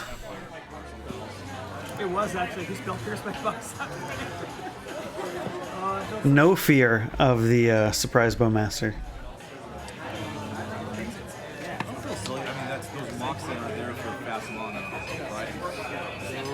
so silly because I could have played a mock jet first. Okay. But I was playing on my break track or something, so. Okay. We're gonna fetch and draw another card with this Soul Guard Lantern here. One, he countered the mental misstep for my soul ring. Not for soul ring, for Shadow Spell. And which then meant I didn't have free artifacts and real pads for the Mox. The Mox I wouldn't Now we're gonna dress down in the beginning of Tweety's turn. So no life linking kitty cat for you. You just have a 3/2 do nothing kitty cat. Cannot rebuy any of these things, which is this is huge because this is going to allow Kai to effectively shut off Luris for Tweety for the rest of the match, potentially. Oh no, Tweety says, "Hey, that can't have that." Let's force a negation that. Maybe that's what Kai's got in his hand. Maybe he's got a force a negation that he couldn't cast on his own turn. Nope, that's just going to get exiled. It looks like he's got a force of something in his hand. I saw a blue card with kind of red artwork. I gotta wonder. It makes me just wonder what the other card is. Oh, I have to exile some on my own? Yeah. Oh, shit. Uh-huh. More you know. All right, so Soul Guard Lander. Let's look at this. Is this up to one?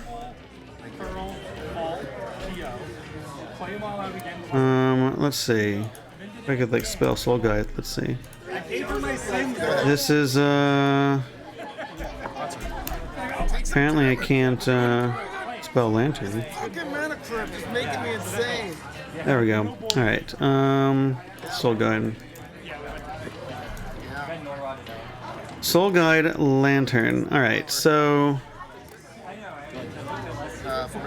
it is not up to one. You do have to exile target card from a graveyard. So yeah, Tweety had a target. Good heads up play by Kai, making him get rid of something. I have this deck set up with 2 robots in the main and 2 in the board, and I swapped it this morning. So it's like, I think Rod's thinking All right, here we go. Thank you. 18, right? I think Rod's 17. good at We're just gonna keep bouncing these kitty cats. But like if you watch I Am Level 1 a lot, he's been saying like So I mean, if the game continues like this, I think this is gonna heavily favor Tweety here. He's gonna keep drawing extra cards. Kai showing that we don't have anything. We have this crypt that we are kind of losing to. Draw a card. All right, what do we got? We got attacks. No Bowmasters. Got it. Slowly but surely. This, And Kai. Yeah, we have Force of Will. We have actual Force of Will in hand, and we have two unknown cards. So it just looks like Kai is just hurting for cards here, and Tweety's gonna out advantage here before too long.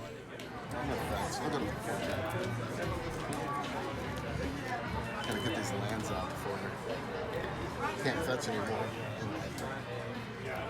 So many fucking lands in play. Alright. So many lands in play. Well, don't draw lands, Tweety. I don't know what to tell you. Okay. Let's see. All right, 3. What do we got?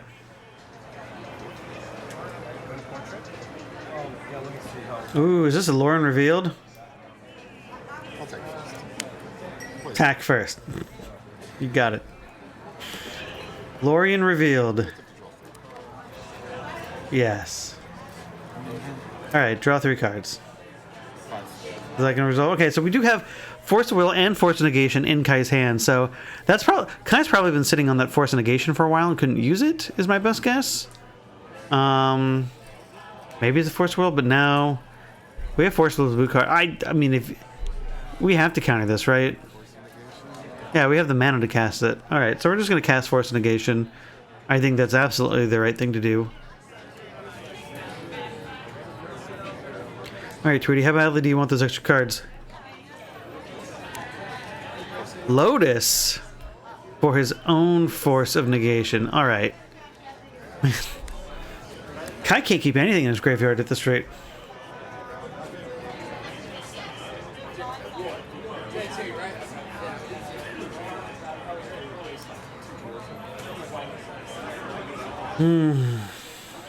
Shucks.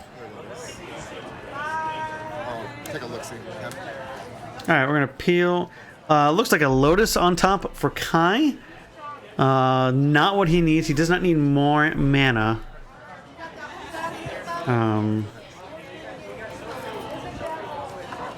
Alrighty. Odds take damage. Odds we took damage. Okay, so we are losing There, slowly. to our mana crypt. Draw Lotus. We're gonna play Lotus. We're gonna battle. Oh, it's so epic. 14 No, but off. this is 14. Oh, holy moly, man. What a grind. it's instax. Lotus pass. Is that pass? Are we passing? It's instax. Insta. Yes. Oh my goodness. How did we not block that? We play Bowmaster, we block and ping with the Bowmaster, kill the Luris, and then recast our Bowmaster on a turn. Were we just holding up counter magic? Were we just trying? I don't know. That seems like a missed opportunity here. I don't know if it'll matter. May not matter at all. Lavinia. All right, so Tweety is now deploying his embarrassment of riches. The card advantage engine that he's had for so long is now starting to pay its dividends. We do have the bauble. We could recast the bauble, I believe, and start drawing some more cards.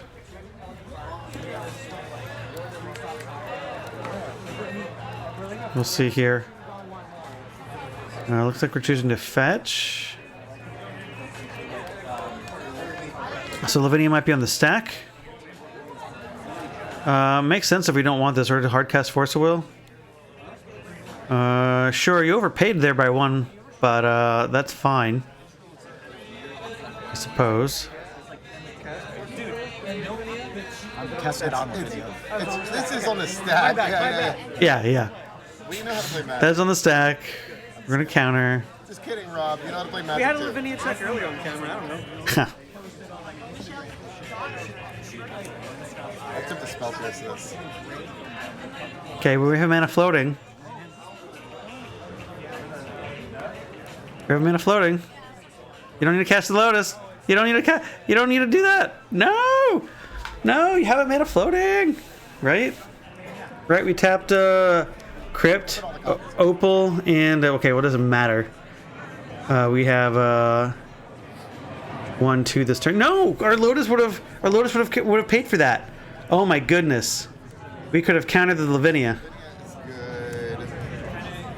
Alright, well, you know, that's on Kai. That's on Kai. Or maybe it's on me. Maybe one of his Moxen was actually tapped, but pretty sure to cast the Forest, we tapped both lands, the Mana Crypt, Opal, and the Emerald over there, giving us at least one floating, so. Oh well. It's okay, Magic's hard, everybody. Tweety does get to resolve his Lavinia there.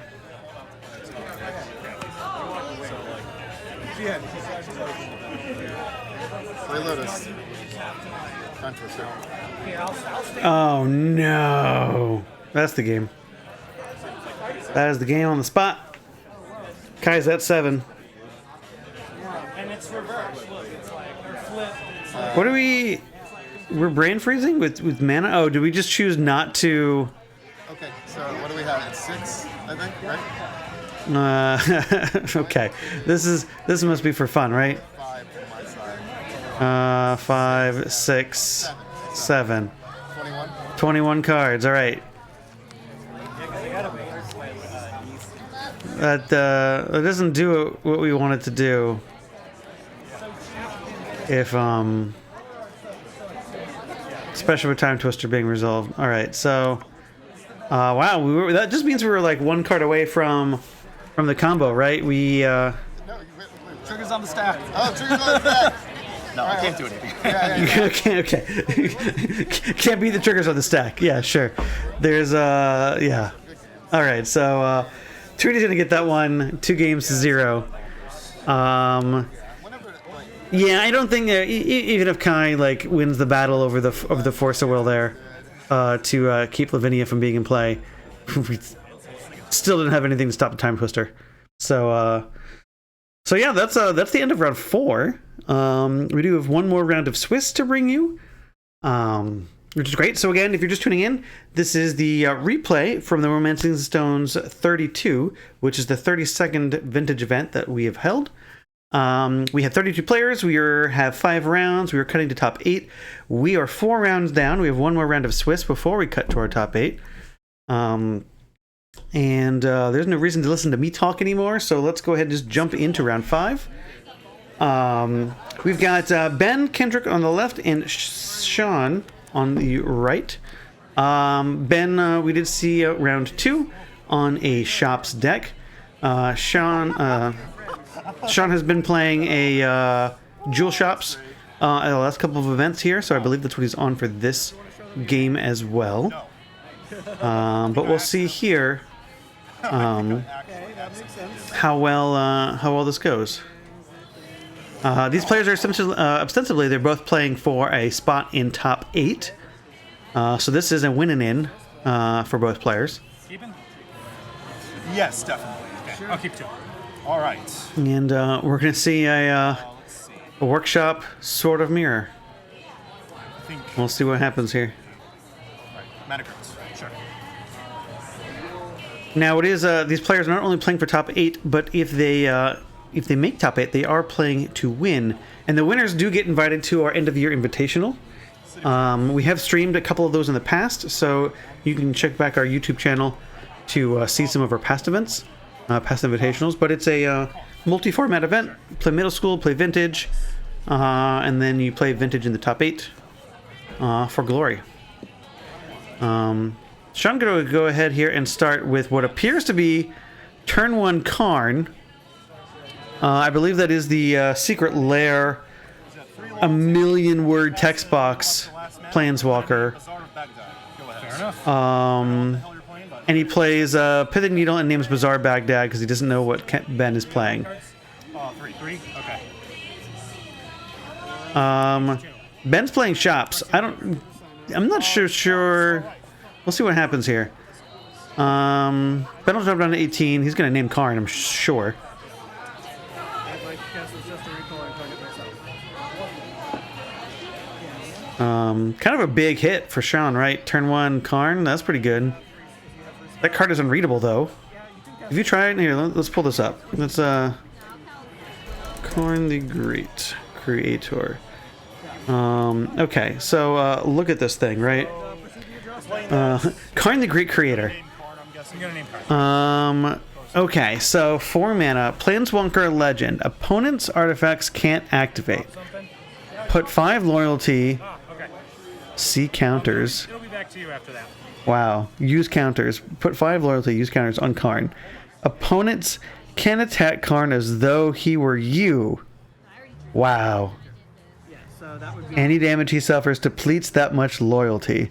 If Karn has no loyalty, he abandons you. Yeah, I'm a big time Shops guy. During your turn, you may add 1 loyalty to turn target creature, non-creature artifact into an artifact creature with both power and toughness equal to its casting cost until your next turn. Or you may spend 2 loyalty to put an artifact card from outside the game into your hand. I just want to point out that in this text, Karn abandoned you. So, good templated magic card. That's why we do have some modern templating nowadays. We couldn't really print Planeswalkers very well with the old stuff. But hello, chat. Hello, everybody. Nice to see you all here. This is round 5 of 5. It's supposed to be 3s or 3 damage, 0s, but you did say you call 3, so yeah, that's fine. Yeah, they're even, right? What? Are they even? Yeah, all it is 3 zeros and 3, so you're not supposed to have to call it. You can just roll it. Sure, Yeah. sure. But you said call 3, so that works. Yeah. Yep. Cool. So we explain and introduce the the Mana Crypt die. Sean avoids damage this time.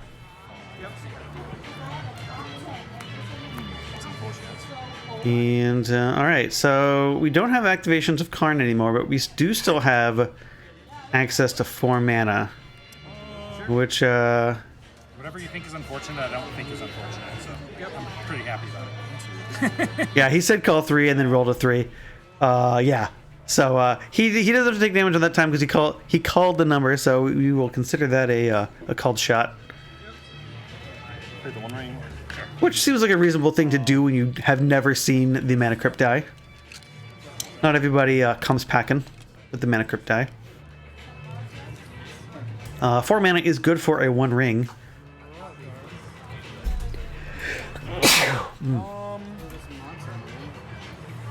Saga. Yep. There we go. We're going to draw, play a Saga, lose our City of Traders, but that's a-okay.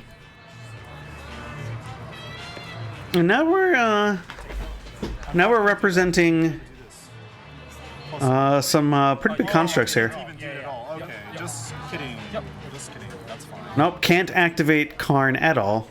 It has been revoked. Ben showing a handful of mocks in there. We do have a... Patchwork Automaton. Patches is here. Ooh, we have a Patchwork Automaton. Okay, that's good. I think we also have a Crucible in there. That could be good if we could draw and find maybe a Wasteland or something. Yeah. Alright, so we're going to deploy our Moxen and grow this guy and present some threats. So, Just roll this and sure. we can attack. It doesn't do much against the ring protection, but we certainly can send that message. But we're certainly presenting a clock here, so we've got 5 power on board. If Sean doesn't find anything relevant to do, we can't attack the card, which is what happened. That's right. Karn does not have protection from everything. So if we can get Karn off the table, that's going to unlock quite a bit from Ben's side here. Yep. All right, draw 2 cards, a ring, a very very fair and balanced Magic card, right? I'm sorry. Do you mind if I go to restroom? This is bothering me so much. Yep. I'll be right back. Okay. All right, so we're gonna looks like we're taking a bio break there for a second, which I neglected to realize when I was editing these videos. So I'm gonna see if I can just scoot ahead a little bit here. We're gonna just. Well, my deck didn't do anything. All right, let's scoot ahead. Scoot ahead. All right, here we go. Perfect. Yeah. He was, Chat, who are their commanders? Well, if you look on one side, there's a ring, so probably Frodo. Frodo might be, maybe it's Karn's ring. I don't know, maybe Karn's the commander. And I don't know if we've revealed the commander on Ben's side here yet. We haven't cast any legendary permanents. So I can't tell you. Who do you want their commander to be? That's the question I have for you. You look at this, who do you want their commander to be?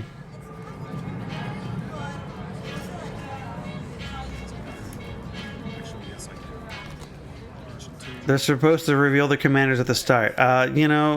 If you gotta be at the start of the match in order for you to see the revealed commanders. So that just means you gotta rewatch the video on demand.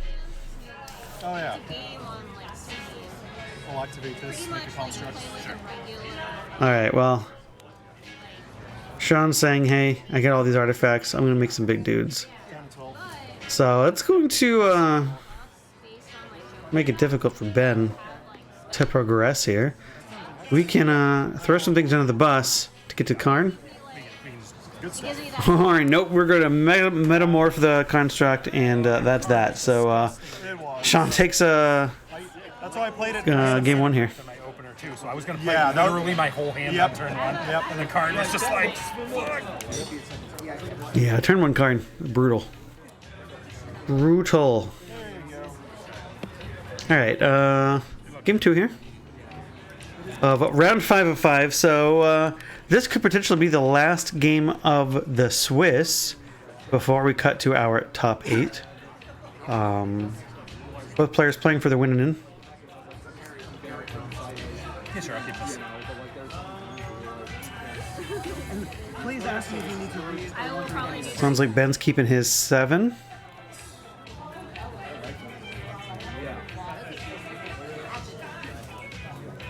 I've been here before. Yes. Sean gonna keep his. That should be We'll see. familiar for you. For those tuning in, this is our Romancing the Stones 32, the 32nd vintage event we've held. 32 players, which makes a really nice round of 5 here.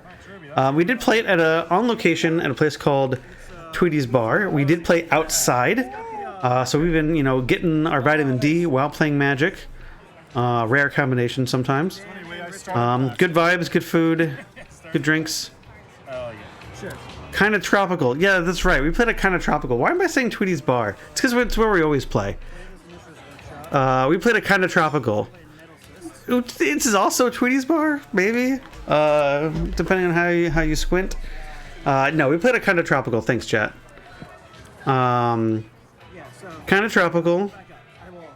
We've had vintage events there before. They've been wonderful. I think we had an invitational there. But event was great. Good vibes, good food, good people. Couldn't really ask for better weather either. It was really nice.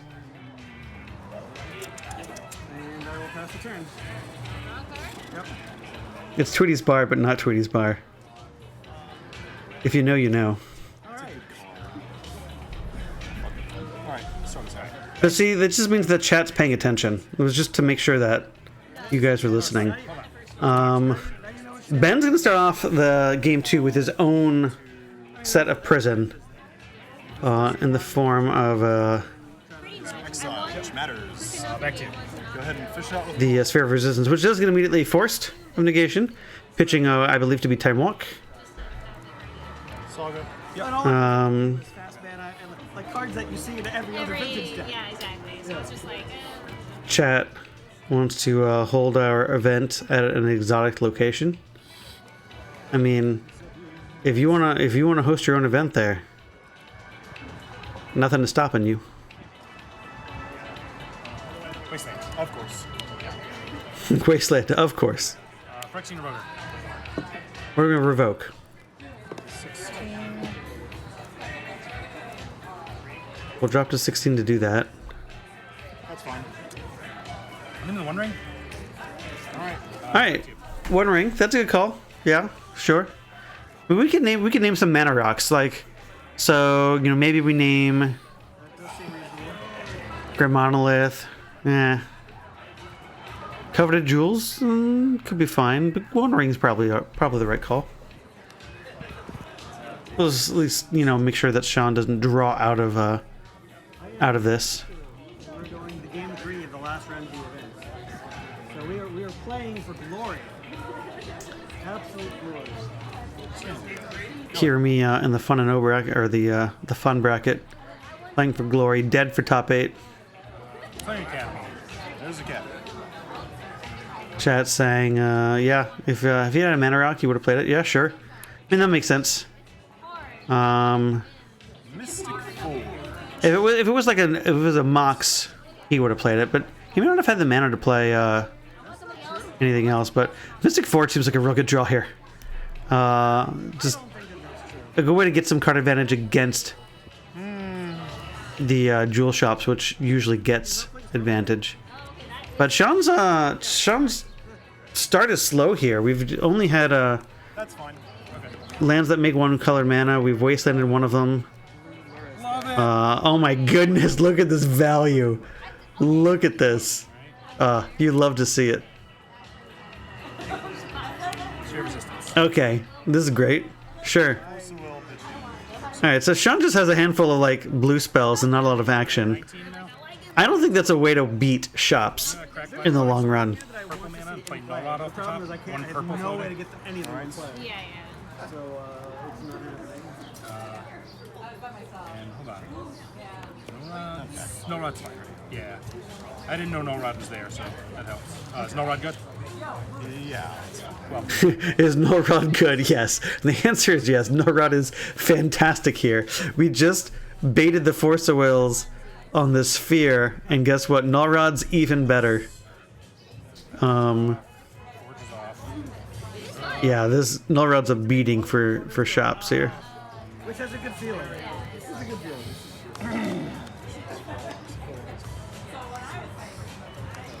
Just making sure I'm only getting something. Yeah, it looks like we got the Trinisphere in hand. We got a Golos in hand. That's already good. All right, Academy for 5.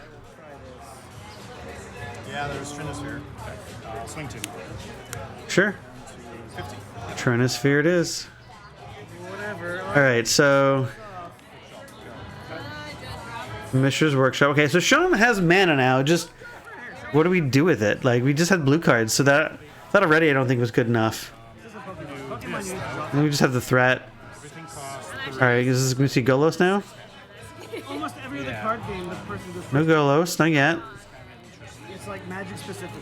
I'm assuming the top of the library is not exciting. We're going to look at it now. I'll swing 2. One of our Swing friends, 2. Okay. she had moved from Magic into Pokemon, and then Sean drops to 13. That's great. And it's like I had to look. It's good. We're getting there.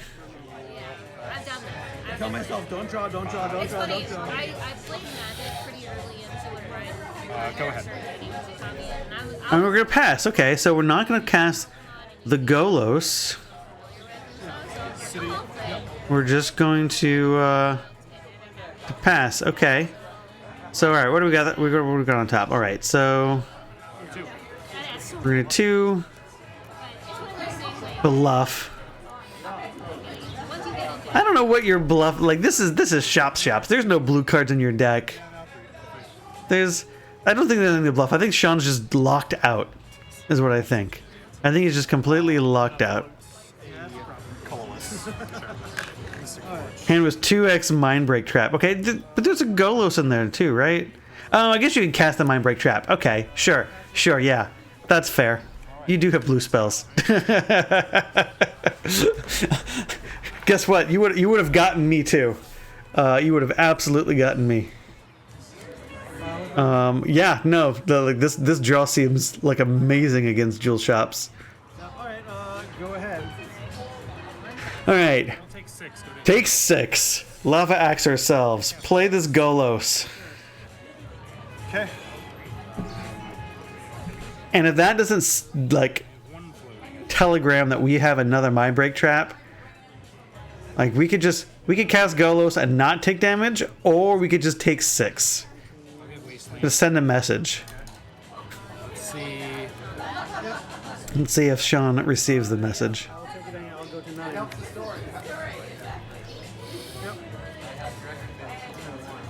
There you go. Matruby, trigger. That's fine. Alright, I'll Get that nice, like, smooth jazz in the back. 7. How'd you go to 9? 9. Good magic vibes. Oh, yeah, no. You didn't tap 2. I did it preemptively because I knew Gotcha. you were going to do that. Yeah. Oh, okay, fair enough. Yeah. Back to Ready to play Thought Monitor? So sad. I don't know what Sean can do to get out of this situation. He's gonna have exactly like Hercules. Maybe still sabotage or dismember. All right, sure. taking 4, going to 5. And that costs 3 mana, so. Yeah. So you gotta tap. You gotta tap more mana, dude. Yep. That doesn't count as paying. That does not count as paying. You have to pay 4 for Exian, so you have to pay 4 life plus 1 plus the yeah. One of them is the Yeah, that is true. That is 100% accurate. Okay. Because you've paid life instead of mana. So 3 ball says that's great. It still costs 3. You've paid 1. Please pay more. that is a It's getting me a little low here, but. I don't know if your life total matters here, Ben. Yeah, I'm going to 4. I think the biggest risk is what Sean playing a One floating. a Phyrexian Metamorph from one of your dudes and attacking you with it, but like I think you're good. You got the Mind Break Trap. Like this automaton, that's 3 power. That's enough, right? Oh wait, you can't even activate it. Can't activate it. Yeah. Yeah, sure. So bring one back. Yeah. Sean's at 5, right? I think. So let's see. You've got 3 power. That's enough. Pack for 2. And that was I don't know what's in your hand. I don't know if it's on top of your deck, but Just gonna swing 2. yeah, I don't think Sean is 3. can survive this. Knock yourself down preemptively again. God damn, I need to. I'll stop doing it. Okay. Yeah. What's the worst thing you could cast? I'm Probably going to, one ring, This 4/4 block which- to 3/1. Is revoked and null rotted. But I guess it does give him protection. That's true. It will give him protection. Yeah, I guess if you cast one ring and just time walk, it's fine. You can't activate it. So okay. Go ahead. Yeah, I think the worst thing you can do is like cast Metamorph and like make a dude. But I don't think that's gonna happen. I think yeah, that is that. All right. Ben ties it up, 1 game each. I should have just forced. We're gonna go to game 3. I was thinking I could get. Last game of the Swiss. Let's have multiple or something. Exciting, exciting. Here comes the dead. I would have been in much better shape if I just forced the damn forge. Yeah, thank you. Yeah. So for any of you who have watching at home, coming to chat or new to this, we do have a website, stonesmtg.com. You can find the result of this event if you want spoilers. You can go take a look and see who did win, as well as the top 8 deck lists. But I encourage you to watch with us and find out with the rest of us. Like fine on the play. It wasn't gonna be on the draw. Jaws. If you already know the results, but you wanted to see how we got there, this is definitely the stream for you. I'm gonna win. Sorry. So the 5 powers That's so will block here. This is 6. This will block here. All right. Let's. So Sean will be on the play here. We're gonna see just how broken of a hand he can keep, 1/1 with 5 seconds between coming in. As you and see how far we get. Shakespeare once said. So then I'll take the 1 and then. Yes. No, that's fine. So I'll take 1, go to 4. And listen to those birds in the background. Such a fun event, being outside. Let's do it. Yeah, sure. No, that's fine. That makes sense. It's very rare when you get to do that in Texas. It's too hot most of the time. Yes. Only one colorless, normal colorless. So this was a truly lovely event. Turn 1, the ring. Draw extra card, and I have protection from everything. Which bothers me. Do your worst. I don't have force of will, so I'm gonna make it good. Don't have force. Hey, you do have the mind break traps though. Which I don't like. We do know those. I wasn't happy, but I'm not a big fan of the one. How many cards you got? I'm going to play a not set 5. All right, Saga. Oh, I see a null rod in hand. That's exciting. Will we get to live to cast that? Will that resolve? Another thought cast. Okay, are we just gonna like try to jam it now? Mana Vault. Mana Vault? Okay. I'd jam it now. No rod. Null rod. Do you have Force of Will? Yes. No. What is that? That was a Saga. Okay. Yeah, New World hits. Ooh, okay. Null rod. Can't do that. You can't do that. You're right, I can't. I was expecting you to counter no rod, so then I was gonna just do it. You're right. All right. We caught that though. I was like, when no rod. But hey, you know, null rod resolves, so like we're happy.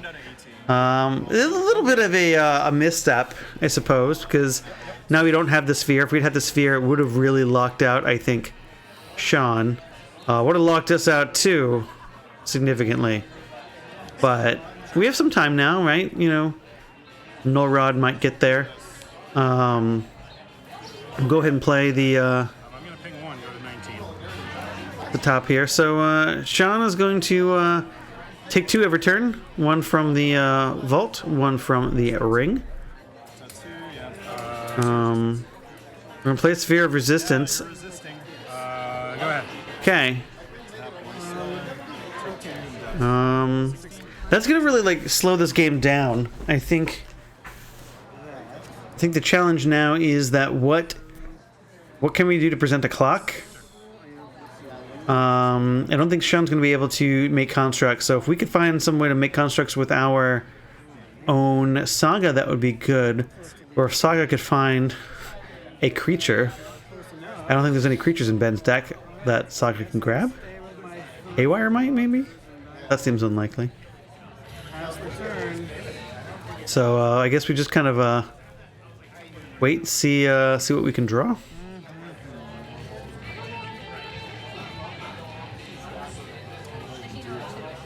Yeah, there's not a lot that Sean can do though.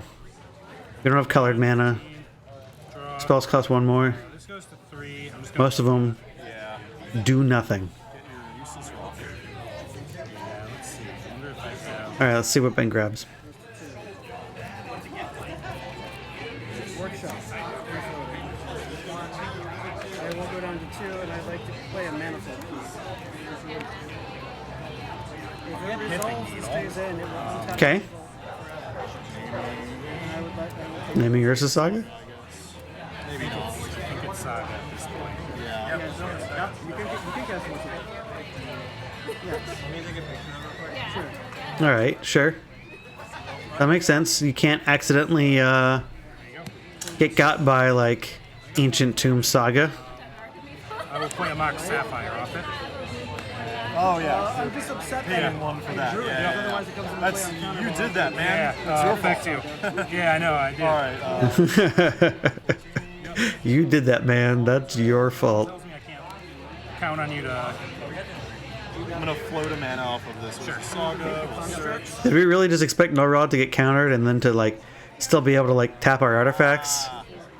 Was that the force bait that just sort of resolved and now game's more of a stalemate? Would have been momentous.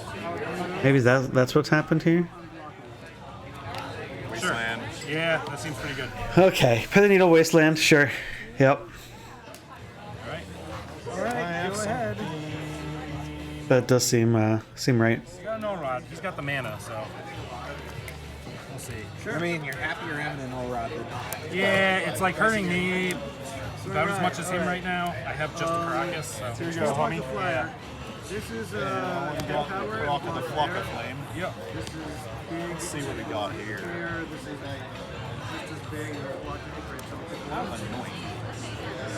Yeah, we can't even cast Coveted Jewel. Costs 7 right now. Go to 2. Shops, everybody. Yep. Shops. Okay, there we go. So we got a blue source. So Sean has access to sideboard cards. Ben does find the Soul Land. So now we just are a... Well, we can't do Saga. Saga's Pithing Needled. But we're going to pay a Thorn Oh, no Amethyst. and You're picking 2 down. really make Sean pay for his spells. So we don't have any. We don't have enough. We're really far away from being able to cast a Hercules Recall. Workshops do not cast Hercules Recall. That is my plan. Yes. 6. All right. What are we doing? Text once for this. So. Oh no, I want to do that too. 7.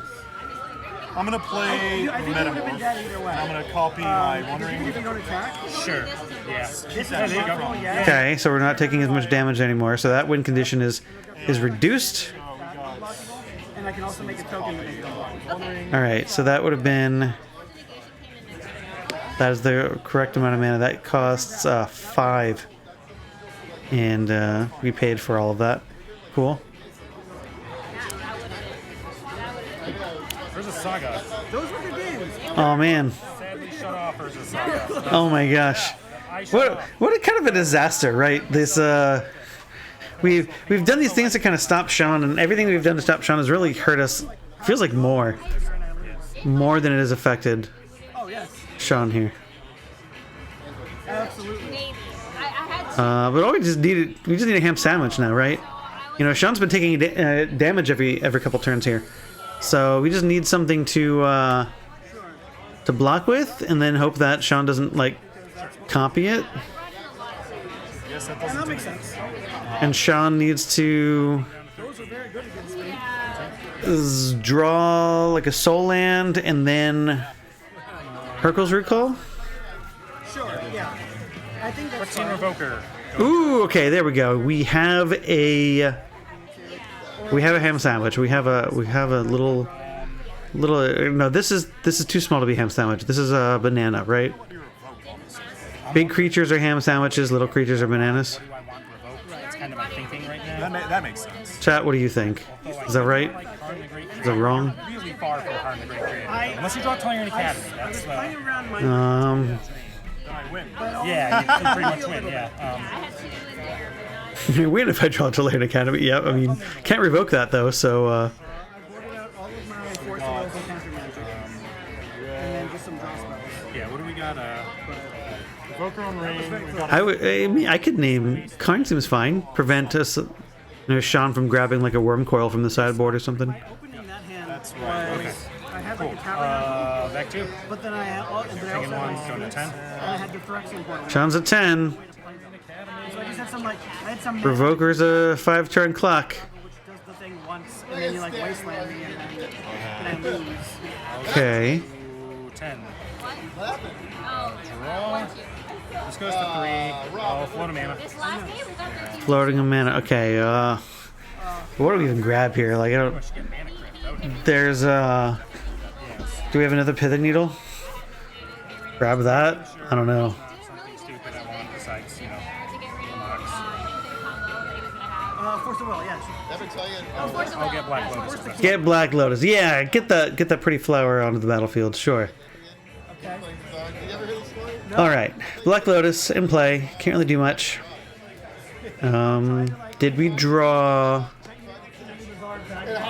a creature that we can cast? An automaton would be nice here. Another Revoker could be good. Now, looks like we drew Soul Ring. Okay. I'll swing 2. Back to you. There we go. All right. Clock. We have the pressure on board. We have the lock almost in place completely. What do you got, Sean? You gonna draw Academy and win? That was your called shot. I like that. I'm sorry if this is mean, but I like what you said. I mean, Ancient Tomb. Okay, so now we've got. We still don't have mana for Hurgle's Recall, if that's in the deck. I don't know if Jewel Shops plays that. Oh, there's a Tinker. Okay, so we are 2 mana off from a Tinker. Tinker could be anything. That could be good enough. All right, so we're a Soul Land away from resolving this Tinker. Expect the matchup to go. Sometimes I can steal like game 1 because Can I cast Dismember right now? I can make a lot of power real fast. You cannot. Oh, yeah. Yes, you can cast Dismember. Dismember costs 3, costs 5. 3 colorless and 2 Phyrexian. And you have 3 mana. So yes, and you can pay 3 mana and 4 life to cast Dismember. Alright, thank you, Jesus More than a Christ. bizarre hand. End this game.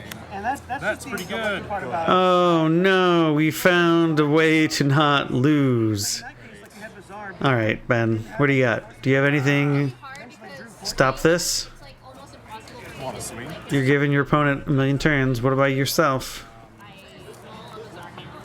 But then I know strategically there are hands where they can have a bizarre and something else Yes. to react Go. to. It's so much better. You're going to 3. But it's so hard to just get like, Wow. a bizarre hand. Goes to 3. Oh my goodness. We were so close, Ben. We were so close. We're gonna block? Why would we block? That was going. We can attack back and I don't know. No, you didn't. If I just draw it, Yeah, without the 2. it'll be big. I'd give yourself a turn. Okay. And then she force a will my sister Right, recall. And then the go metal ahead, sister's man. 5 cards I'll down. go to so I 7. lost. It wasn't All right. That's Oh, I not was going to do it. absolutely. Yeah, I you just got it. got punished and I got. I had a Metamorph in the deck. I was like, Metamorph off the top is my out. Oh my goodness. All right. Well, Sean steals game 3 out from underneath Ben, and to win that game, 2 games to 1, and advancing to 4-1, which does put him into the top 8 very very easily, which is good. So that is the end of round 5. So we now are done with all 5 rounds of Magic of the Swiss. We have 3 more rounds of our top 8 left. So we are going to go ahead and jump into a top 8 match now. Our quarterfinals. So we will have one quarterfinal match. We will have one semifinal match, and then we'll have the finals to show you. So without further ado, let's watch some magic and not listen to me. Yeah, like Karuga doesn't let you play. So it turns out that even though Ben lost that game, he did sneak in to 8th seed on tiebreakers. So lucky him that match ended up sort of not determining his top 8 status. Some other matches went certain directions that allowed that to happen. But we do have him against Lee Webb, who's 1st seed. Lee Webb, certainly no stranger to vintage, having, I believe, top 8'd or at least top 16'd several Eternal Weekend events. Does, no stranger to the Romancing the Stone events as well. Nice to have him here. I believe he also top 8'd the Hunter Burton the week prior to this event as well. That was, I think, a 15-player, 16-player vintage event. Maybe it was only 12. Maybe no. I think it was more. I think we had over 20. It was the biggest vintage event that they've had, so that was really good. In any case, we start off Lee Spicy showing off Bob here. Confidant. I have a Bob trigger. Yep. We have a Bob trigger. Let's go ahead and take a look at this guy. You are Ben? So, I would like to draw the Pierce and then draw for turn. Sure. Mr. Bob here. Dark Confidant does get you to draw some extra cards. It's really good if you're playing Lurrus, right? So Lee's on a Lurrus pile, it appears. And all your things have to cost like 2 or less that are permanent, so already it's good for Bob. Nice way to get some extra card advantage. You can rebuy it with Lurrus. I think it's great.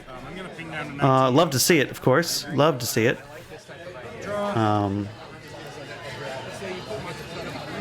But we will see here. Ben already starting strong with the sphere and a threat. We're going to waste the C. Sure. Cut off black mana. Still get 1 mana here. So that's fine. That happens. Thinking. We attack. Offer to trade.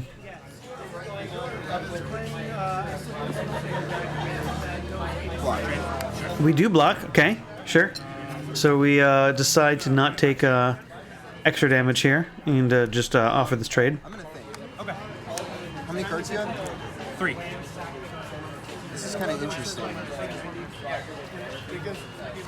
Yeah, I'm gonna make 2 mana, and I'm gonna spell Pierce your Mox. Sure.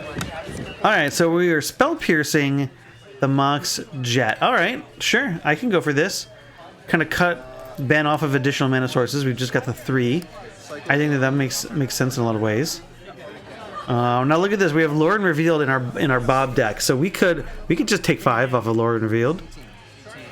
That's a choice. You know, maybe that's something that Lee's thinking about. You know, hey, maybe that's why I block. You know, don't want to take damage, have you play another creature, and then me, dome myself for 5. Might as well just offer the trade now. You know, virtually gain that life, and not have to worry about off of that. So Lee passes his turn though after cycling, and Ben just says, "Cool, waste your land. It's still difficult for you to cast spells." I will cycle. Pass the turn. And we've got another Lorien to get Rob another land. That's. I don't even know how many I've left, but I think it's gonna get harder to dig them out. Almost out of lands there. How many cards do you have? I have 3.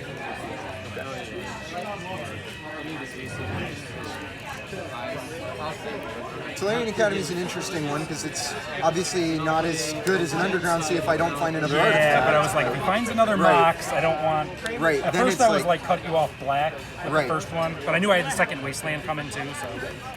Go to my turn. Yep. Draw. But I can't let a Solarian Academy stick around too long. That my dad Bob, Sure. go. Alright. Ping at 17, right? Yep, 17. Max Emerald. Results. Okay, you got 2 floating. Fighting Academy, Okay, Crucible Worlds. sure. Go. Crucible Wasteland lock. Bob trigger. Yep. Another Bob trigger. 18. Take 1. All right. Draw it. Draw for turn. Yep. This is the turn to answer this, or we are going to get locked out real fast.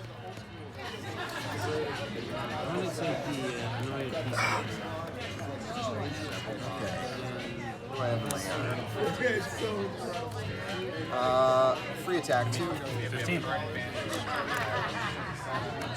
4, 5. See how this Pardon my yawning.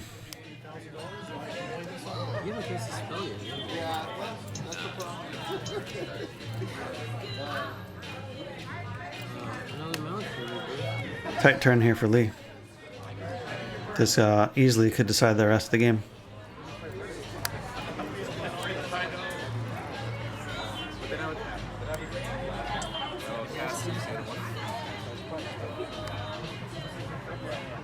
Sorry, this is like probably my whole play here. Yeah, key turn.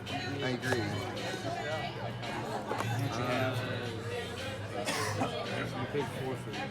Ben sneaking a peek at his sideboard here. Yeah, it's fine. It's good. It's really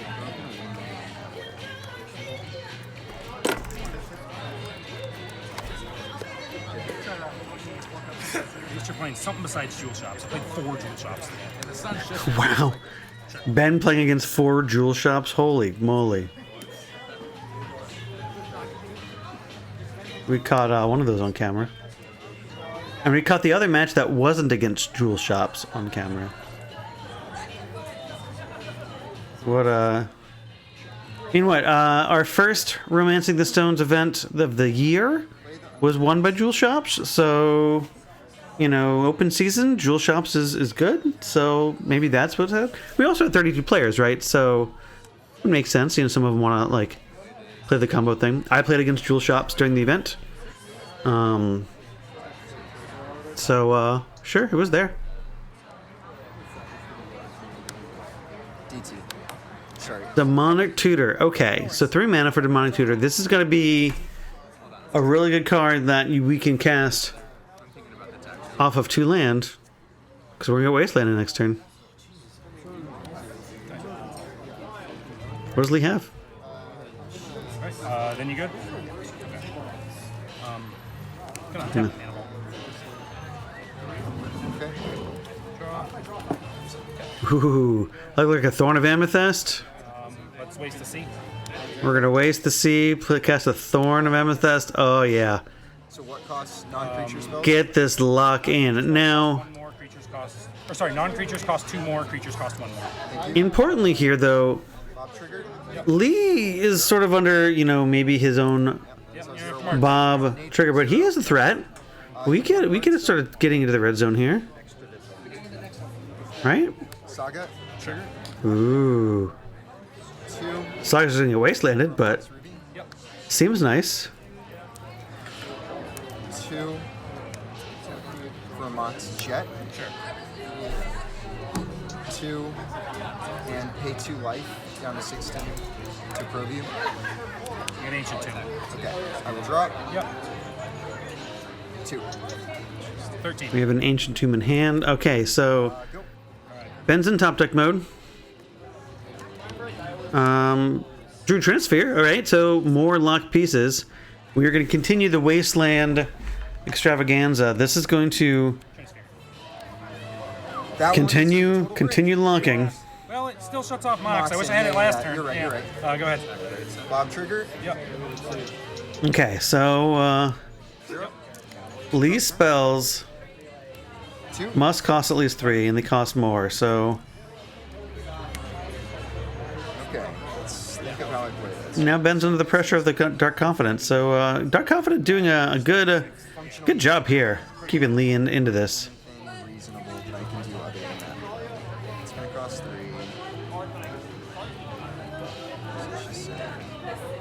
There's standings there. I feel like play draw has mattered a lot in this game. Play draw mattering a lot. Get for being 5-0. Yeah, sure. It's true. I am. Yeah, you earned that. Yep. Soul Ring. Sure. Lee was undefeated at first seed. This is true. 3 mana for our Soul Ring. Yes, please. A Lorien revealed. Sure. We can still do that for 1 mana, sure. That makes more sense. Okay. Get a basic island. You just Play it. Yeah, he did. And add Luris to my hand. Sure. Wish for Loris, sure. We can cast that.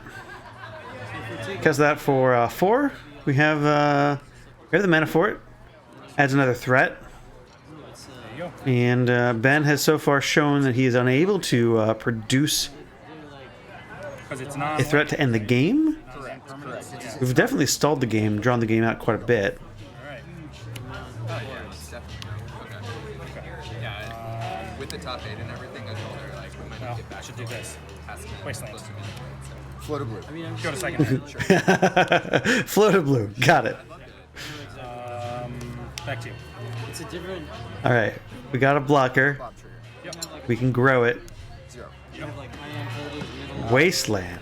Draw for turn. sets. Ouch. So you look for your cards. If you're Gonna waste this cadmium, sure.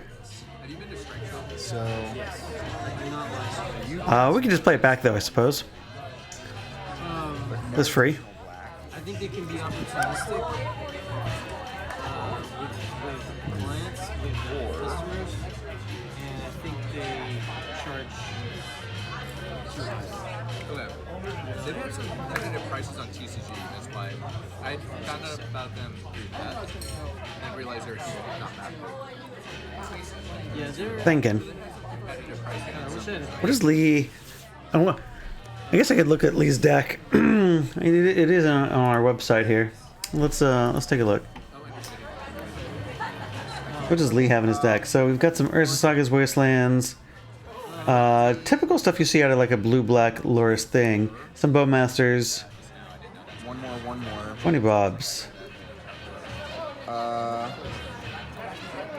4 confident. Wow. Adrenaline Lock, Freed the Swarm. Not a lot of things that get out of this. We do have a Skull Clamp. Feed this one the Patchwork Tum Tum. We do have the Feed the Swarm. We're gonna pay for the board. It's not like Are you using 2? It pings me for 2. Oh, okay, yeah, it gets you. Okay, so you're at 14. I'm at 9. Correct. And I will play a Wasteland and say Yeah. We don't have a lot of things in here. It's just we just gotta kind of tread water, and I think that's what Lee's doing. As soon as Lee gets like completely behind, I sure. don't think he's got the tools to get back out of this too fast enough.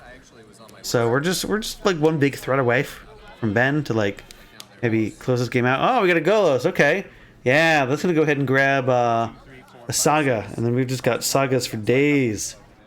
Yeah. Sagas for days. I'm just gonna get Caracas. Okay. I'm just gonna grab Caracas, sure. That seems fine. Rebuy our Loris. Another Wasteland from Lee. Okay. Oh, we can't attack into this Loris anymore. Or sorry, this Golos.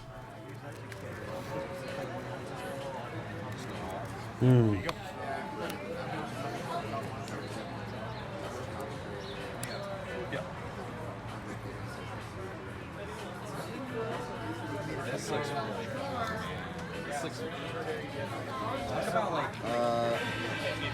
Lotus Petal.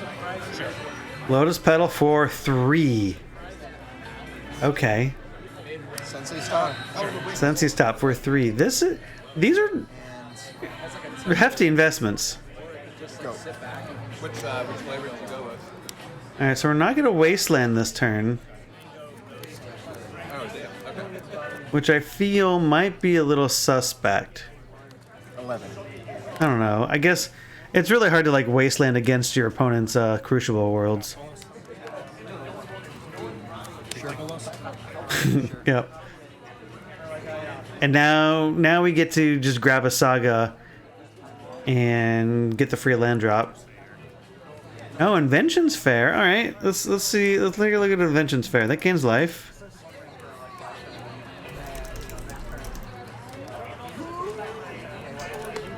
Let's take a look.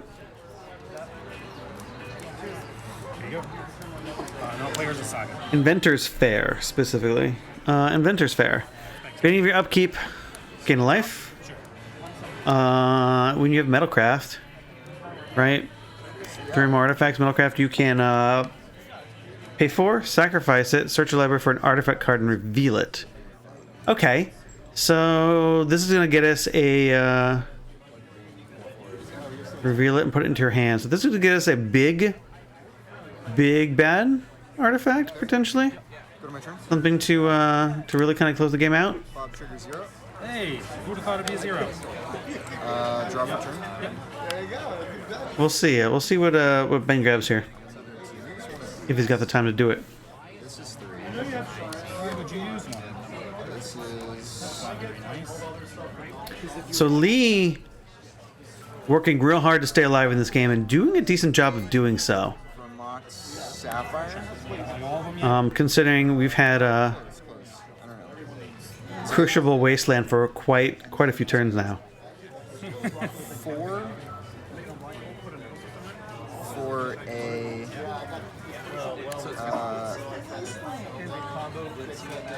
For Loris. drown in the lock. Drown in the lock. Okay. It is right now destroy roll. And we don't have our I only have 5. Less Caracas. Yes. than, or is it less than? It is less than or equal to. Less than or equal to. Okay, Yeah. yep, that was a key one. There we go. Short target Golas Go to 7. I will has waste been the completed. Waste the Saga. Yep. wastelands, and I will pass. All right. Well, these wastelands are going to buy some time. Adventure's Fair actually going to gain life here, and that's relevant. It is going to increase the clock, Yeah, that's fine. or the decrease the clock that Bob is presenting. You have how many cards? Now we may just want to like, ooh, okay, Tomaton, sure, that blocks. Sure, that results. All right. Are we going to Adventure's Fair now? 5, 6, 7. I'm tapping for 7. You're gonna crack fair. Free floating. What do we got? There's Karn. Can't grab Karn. There's okay, Nettle Cyst. Null Rod. Okay. Lee says yes. I've lost the game. Okay. Well, that was good. That was good. Ben grabs game 1.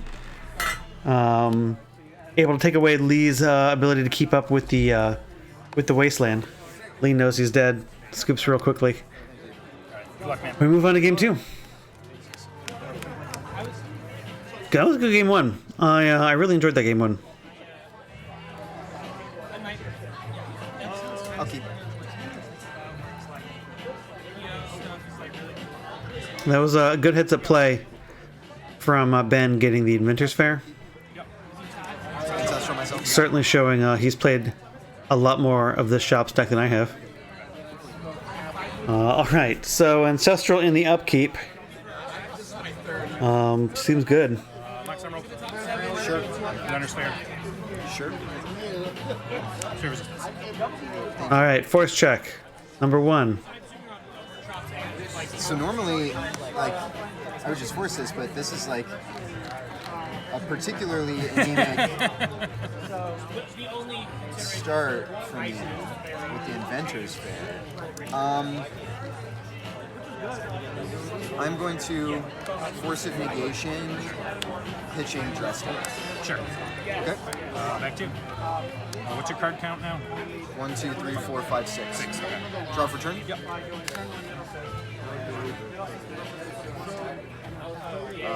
Play a Lotus. Sure. Oops. You grab that? Oh, put my dice away. Play a Saga. Love to see the Lotus. Pass. Draw.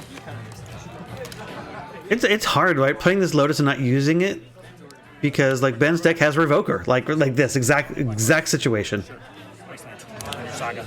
Waste my Saga. Response, float. Sure. The waste is good. Okay. You're up. Bowmaster. Nice. Oh wow. That's a good play.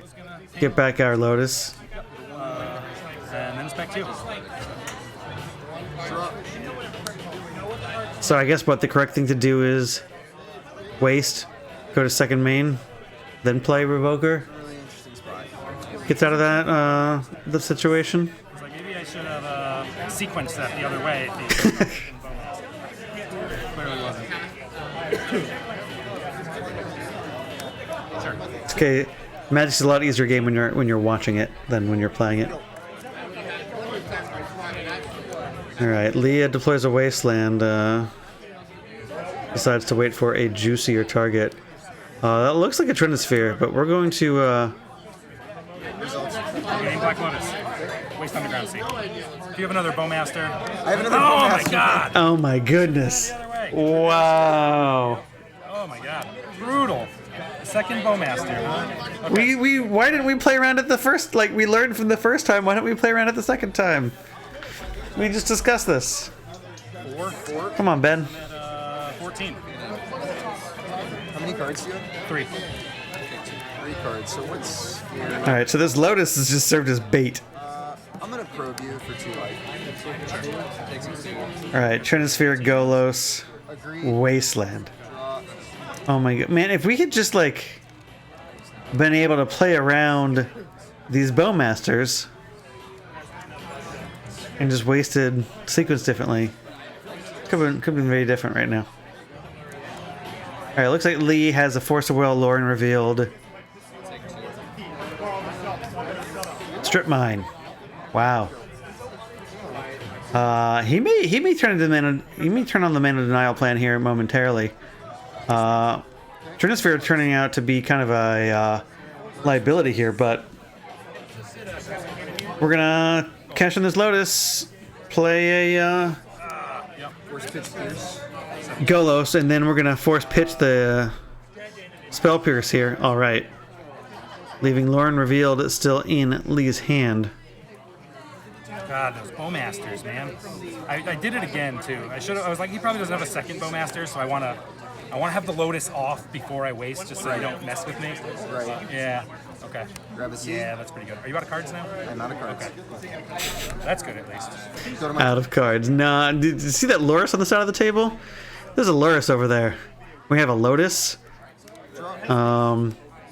We could play this land, put this Lotus in hand, or like, and then put this Loris in hand and cast Lotus, recast, or cast Loris, recast this Lotus. Ooh, there we go. Don't even need to expose the Underground Sea. But we're gonna, why not? Sure. Here we go. Do you have any permanents in there? Oh, the Lotus. Yeah. Sure. and then I will attack for 4. I'm at 10. And I will free the transfers all metal cyst is bad. I will think on this. It's like nettle cyst would be bad, but it would be a 2/2. Transfers fine.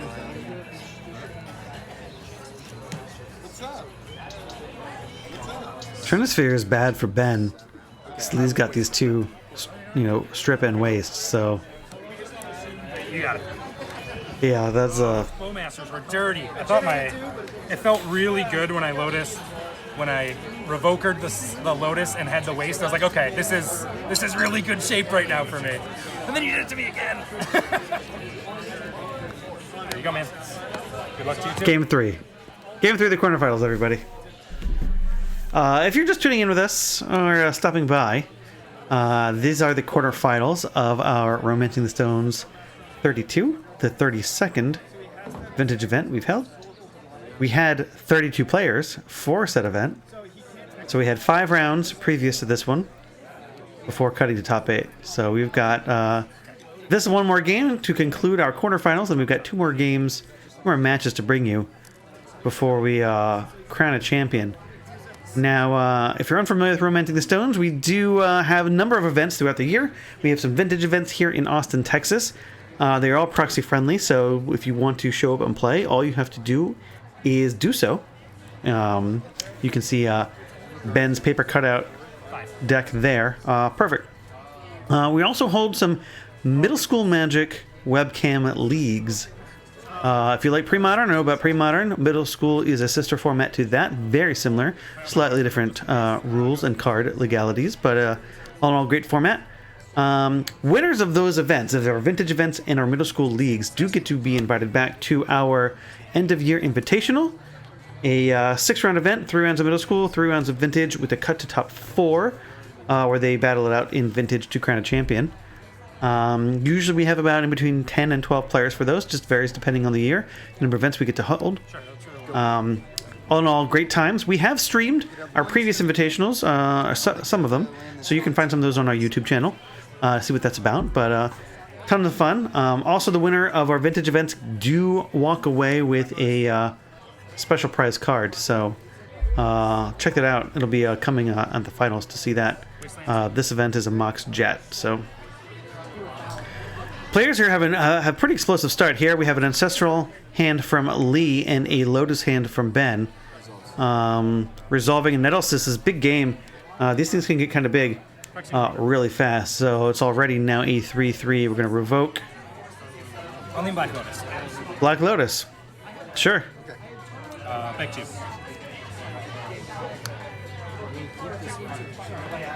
So let's see what Lee is going to do here to rebuttal. If he can. Saga? Sure. Triggers? Yep. Saga into Wasteland, like just open face Wasteland. Pass does not feel spectacular. Swing 5. But I guess you just kind of gonna have to do it. All right. Does Ben need to tap this for mana, or can he afford a Wasteland? This feels like a bait, right? This feels like a trap, but it's probably a trap I'd take. I'll pay 4 to 15 and dismember the revoke. Oh, we have a dismember. Okay, so we're not going to take You're going to take 2. 2. We'll take 2 after that. Okay.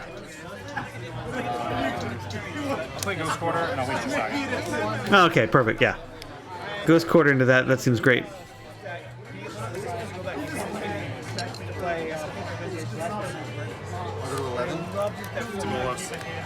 Golos in hand, great. Detecting Probe, phenomenal for coverage. We get to see all the things. It's wonderful. Don't have to pretend we can see people's hands. Okay, I'll play an Academy. Sure.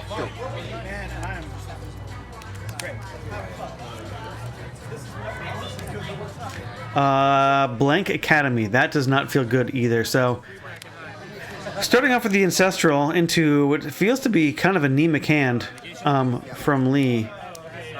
We do have Force Negation, which is going to pitch a Force Negation for this Null Rod. Makes sense. What else could Lee grab, you know? Oh, wow, no land pass. Okay, so this is definitely weakness on Lee's side. We're just going to go for the throat now. Yeah, so Urza Saga does count for Nettlesis. Nettlesis does count enchantments. So this is good. So this is bad for Lee. I don't think Lee's long for this world if we can't draw out of this. We're going to start making Saga tokens, growing the Nettlesis. And that's probably all we need to do. I mean, even if we draw an untapped Mana Source, we got this Ghost Quarter hanging out here. Kind of mess with that. So unfortunate for Lee. It's not how he probably would have drawn it up. 4. You have no mana. Okay. And we've been wastelanded a few times, so there's that. But it's getting rough. Back 2. So we do make this construct to attack. Your game, Sam. And just not enough. Yep, just not enough.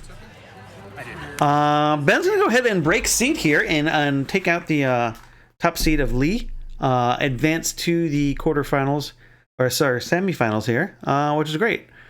So congrats there. Let's go take a look at our semifinal round and see what magic we got to bring for you. We got Brian Tweedy, who did make top 8 as 5th seed. We saw him on stream a couple times. And Chris Huckabee made this stream make top 8 at 2nd seed. Tweedy we've seen on a Blue Black Luris list. And Chris is on, I believe, an Oath. looks like a standard Oath deck. Yeah, I mean, I gotta keep That list is on our website. Yeah, it's just a Traxa Oath deck, you know. If you've played a lot of Vintage or seen a lot of Vintage lately, you've seen this deck or a very similar version of this deck. I just like Brian just because that's Time Twister, right? Time Twister, correct. You are correct, sir. Although, is that a Luris on the side there? No, that can't be his Luris. He doesn't have Luris in the deck. Lorian revealed, yeah. I know. Well, this is weird. This does not... Yeah. See what you got. You know what it is. Oh. Yeah. This kind of looks like a Luris deck. Maybe, do I have the deck list wrong? Did I look at these incorrect? I don't think so. Well, this is gonna be fun, chat. We're gonna find out. What did I get wrong? Oh, I know. I see what has happened. Tweety's on the right. Chris is on the left, and I have mistakenly misnamed these people. All right, let's fix that. Let's fix that. Okay. All right.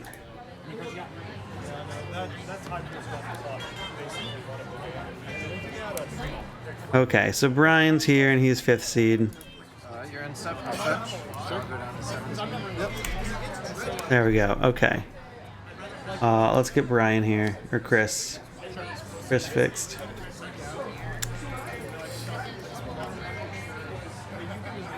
All right. There we go. Almost. All right. Look at that. Okay. Now we have the right things. Now we can all's right with the world. All right. So Chris on the left-hand side with an Oath deck. Brian on the right-hand side with a Luris blue-black Luris pile. Now things are making more sense. Oh yeah, those are 2 seats. Yeah, I'm pretty happy. Excellent. So we're starting off pretty strong here. We do have the mana into Time Vault. We did probe, so we can see that Tweety does have his Time Twister. We do have a Fluster. We have a Lauren revealed, so we do have some things. Chris does go ahead and play an Oath, which does resolve. And I believe that is an island and a tropical island. Is that proxy tropical island there? So we're gonna go ahead and wasteland the tropical. We're not playing our creatures at the moment. We are gonna put Luris in hand. Why can't you be happy for me still? That seems like something, I don't know. I mean, are we gonna play Luris ever into this Oath? I don't know. I might be kind of just let Luris sit there and keep up Lauren revealed and the Bluster Storm here. But you know, Tweety knows what he's doing. He's obviously top 8. I didn't make top 8, so shrug.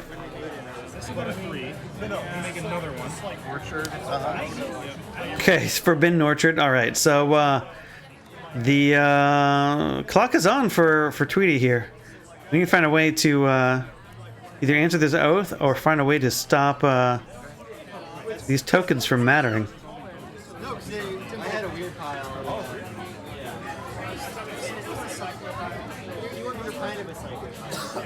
I'm not sure what we're gonna have in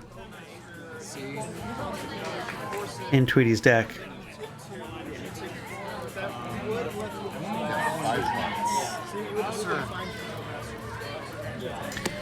We could just draw Time Vault, or not Time Vault, but the key. We could just draw a key, right? We have the vault. Key we get is there.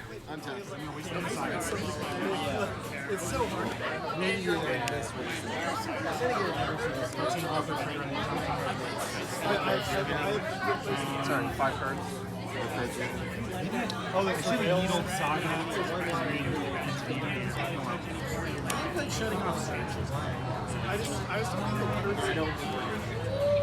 All right, play land. I'm about to play a Time Twister. Time Twister. All right. Discard 7, draw 7. Desperation. graveyard into our libraries are awesome.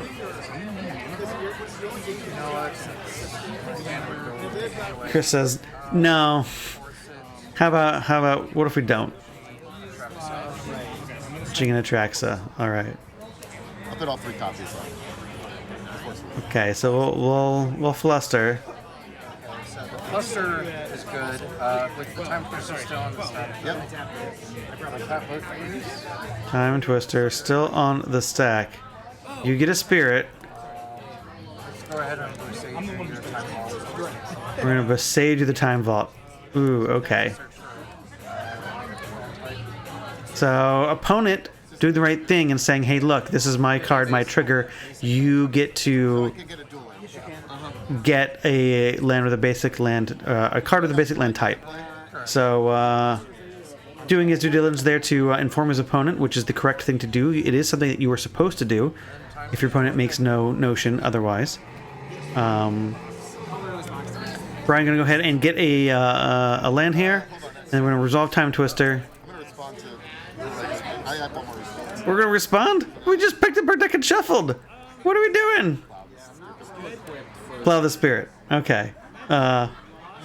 That's super questionable, Tweety. You know, your opponent's got his hand in his deck, but all right, we're all friends here. We're all friends here. Oh yeah, there's in my deck. Oh, this would be exciting. Let me find a sleeve. All right, so Tweety falling victim to his own Twister here and I appreciate you. shuffling his companion into his deck. So another reason that like buying it that turn was just a little suspect, but I mean maybe we didn't have Time Twister then. No, we did. We saw it from the opening hand. So yeah, I don't know. This feels suspect. But in any case, we now have a kitty cat in the deck. I was scratching off all the cards I wrote down. Yeah. 4, 5, 6, 7. We get mulligans, right? No mulligans.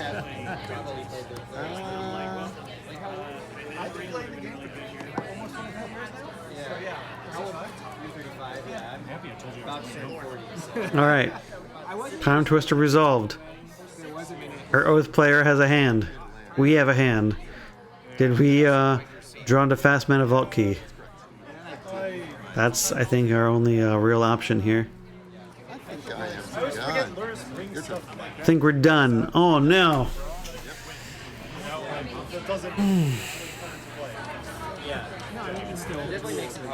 Sapphire?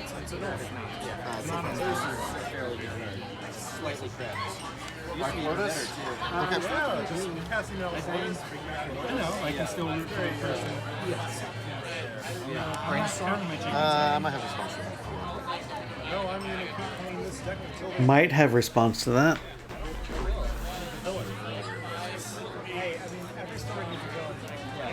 We'll see. You're at 1720, right? I have 16 on my sheet. So 21 for you. Swords, not that. Close. Or swords, yeah. That's what I was talking Sorry, that's my modern brain. How many? I'm like, I had like a nice spear and no man. I'm just gonna go ahead and middle misstep this thing. It's like not likely to go. Mental misstep. So you're going down to Sure. So it seems fine. I'm kind of on the restricted train. I mean, that was modern rising. Have you guys seen the new coveted jewel? Sure. Yes, I did. I love it. Urza Saga should have said the exact same text, except the second one should have been a trigger that said they too were going to do Orchard. Orchard. All right. So double Orchard. right now. Spirit for Brian. For Mr. Tweety here. Second Oath. Now we can get 2 Oath triggers if our hearts desire. So that makes it cool. Yeah, it says tracks. Like every vintage player is like this card. If you like Oath Druids and don't get to play enough vintage Oath, want to play more? You can play Oath of Druids in middle school. And we have middle school webcam leagues, so you can play Oath of Druids from anywhere that you've got a webcam and an internet connection. So definitely check them out. We have more info in our Discord. We have the next one starting middle of April. So come play in that. Play more Oath. Oath Fine Deck. You're safe right now. You're safe for now. Go to 15. And we send a message. We attack. Alright, let's see if we have another swords here. Did get shuffled back in the deck. We could have it. That's more than one. We're going to cast Lauren Revealed. Okay. Sure. We're going to leave a black on tap, which means we're not going to be able to cast swords every draw. But we're going to Fluster. Give Tweety a Pokemon, which will trigger Oath. Oh man, you forgot to announce the cat again. Tweety thinking about this for a moment. You know I am a slave to the Well, they have MTG random. So Wizard knows that, so you can do that. But it has to be, it's a non-game. Looks like Flusterstorm will resolve. Lauren will be countered. Tweety has 2 Spirit tokens against 2 Oath of Druid triggers looming in his future.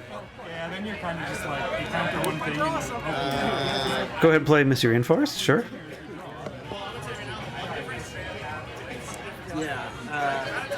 Looks like we might be done. Tweety thinking. Here comes the Atraxa, right? Yeah, pass the turn. Untap, upkeep, trigger. Dose triggers. Alright. 18, we're gonna fetch. Triggers on the stack. What are we doing? Fetch an Underground Sea. 2 Underground Seas untapped. What is Tweety's plan here? Are we going to Dress Down maybe? Dress Down would be a good stopgap. Hey, Dress Down. Dress Down does not kill the tokens. It does not kill the tokens. Creatures lose all abilities. The tokens stay in play. Oh, sweet. Yeah, tokens stay. Yeah, then he countered. Creatures lose all abilities. Draw a card. Right. Flash. Okay. Yes, they continue to be 1/1 spirits with no abilities. There we go. And this is retroactive, so any creatures I flip will not have abilities until Correct. that's gone? Correct. Okay. Still target. Trigger. Yep. Alright, so we are going to go ahead and Oath. But we're just going to get a 7/7. We're not going to draw any, virtually draw any cards. Get it all out. Get it all out of here. Good time to point out that this event is proxy friendly, so anyone can show up and play should they have the desire to do so. All of our events most of our events are typically proxy friendly. Occasionally we'll have an old school event that may or may not be, but we just want you guys to come hang out, play Magic, have fun. If you are just tuning in to the stream or tuning into the replay on YouTube or something, we are live from Kind of Tropical, which is a nice little restaurant and bar in Austin. We're playing outside, getting our vitamin D while we play Magic cards. It's wonderful. See some of the setting sun on Tweety there as we are later into the day at this point. And it looks like we're doing a second Oath trigger because we have an Emrakul. Okay. You can't tell that, but I know because I was there when it happened. That is an Emrakul, the Eon's Torn. So while we don't have any enter the battlefield abilities, and if we had a sword to plowshares, we could plow this Emrakul. But as soon as this dress down goes away, we're going to be in a tight spot. You got Oath, man. Okay. I know when. Roll for crypt. I got a crypt. All right, Tweety, this is the turn. What do you got? Oh, that's just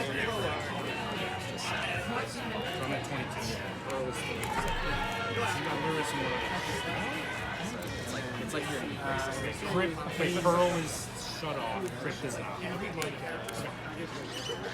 5. Three, yeah. Lauren revealed. 16. Okay. You need, we don't have Loris to rebuy the, dress down right now. We need dress down so we can, like, sword to plowshares, and I don't think we got enough. Alright, so we're gonna get some information here. What we got? Show and tell oath. That's not fair. Alright, draw a card.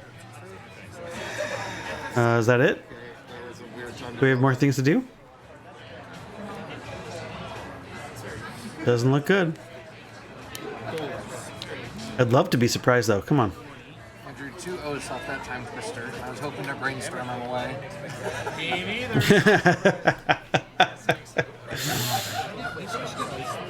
The mental misstep on the brainstorm was good.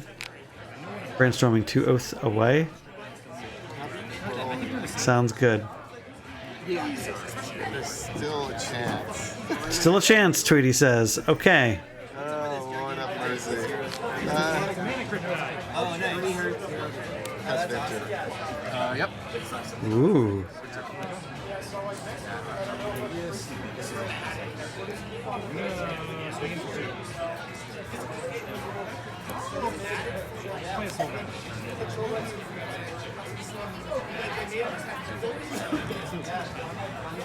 Friendly reminder for anyone watching, you should hydrate. Hydration is good. Especially if you are neurodivergent and have difficulty remembering to hydrate. I do that sometimes. Hopefully next time it's good for you. I can't do it wrong. Oh wait, I can't do it wrong. It's going to take a lot for me to remember one. I can't do it wrong. Alright, Tweety's saying, nope, can't do that. It's my safety question. Are we doing something else?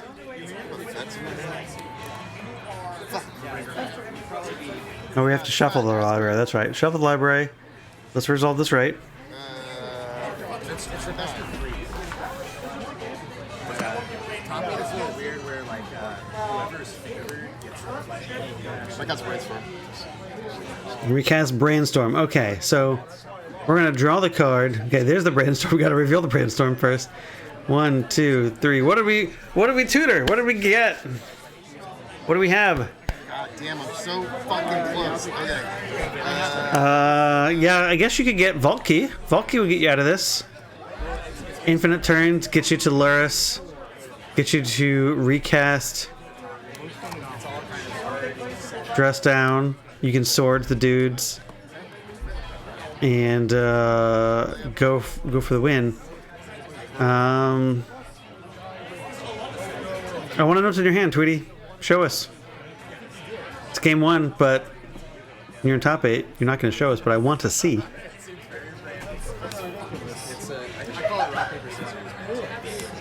The people want to see. Oh, I guess I don't need to tap like that. Which still feels about Okay. Nope. We were so close, but didn't get there. So Chris is going to go ahead and take this one. Take game 1. We've got potentially 2 more games before we see who wins and makes it to the finals. Good luck.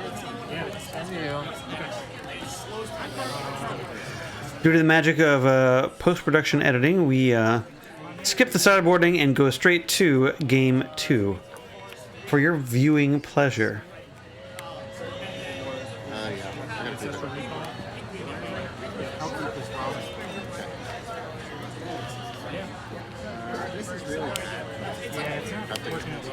All right, Graph Digger's Cage. That's good against Oath. Puts Chris on show and tell.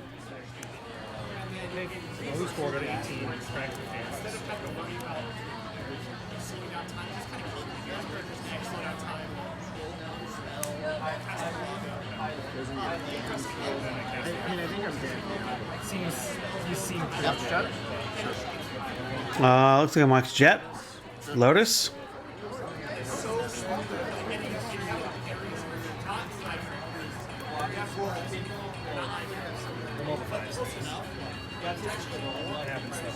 We don't have anything else to do with that? Okay, polluted delta. I'm going to assume.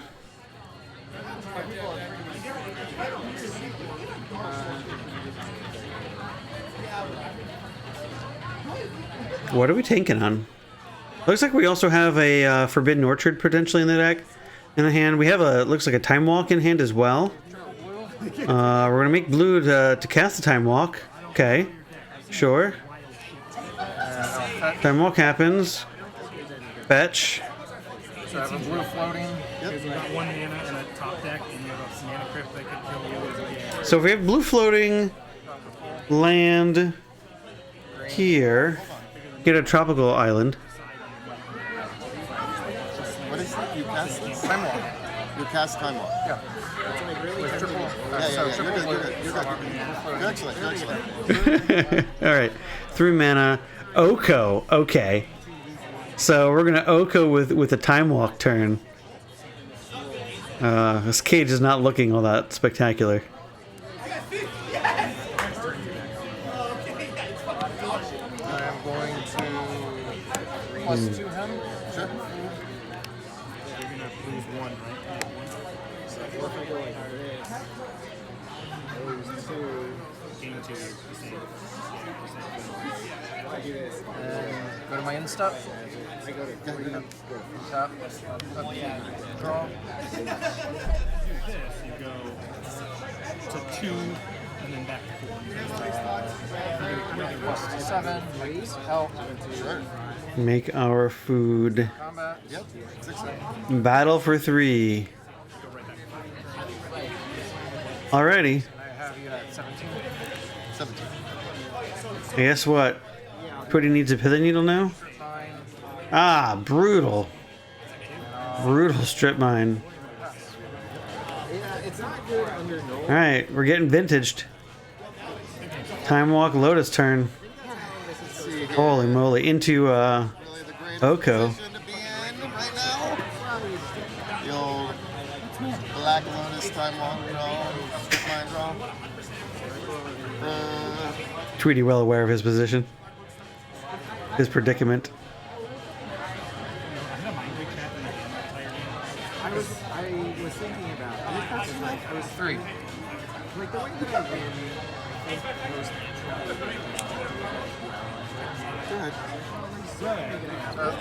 Island go. And once you played out a little bit, Alright, looks like we drew a lore and revealed. Plus 1. Box shut. It's pretty good. Alright, Mox Jet does not need to tap for mana. It needs to attack for 3. Alright, Tweety down to 11. holding the mind range.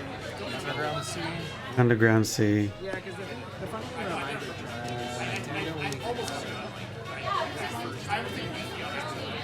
is mind break trap. We have an oath in hand. Do we even cast the oath? I mean, yeah.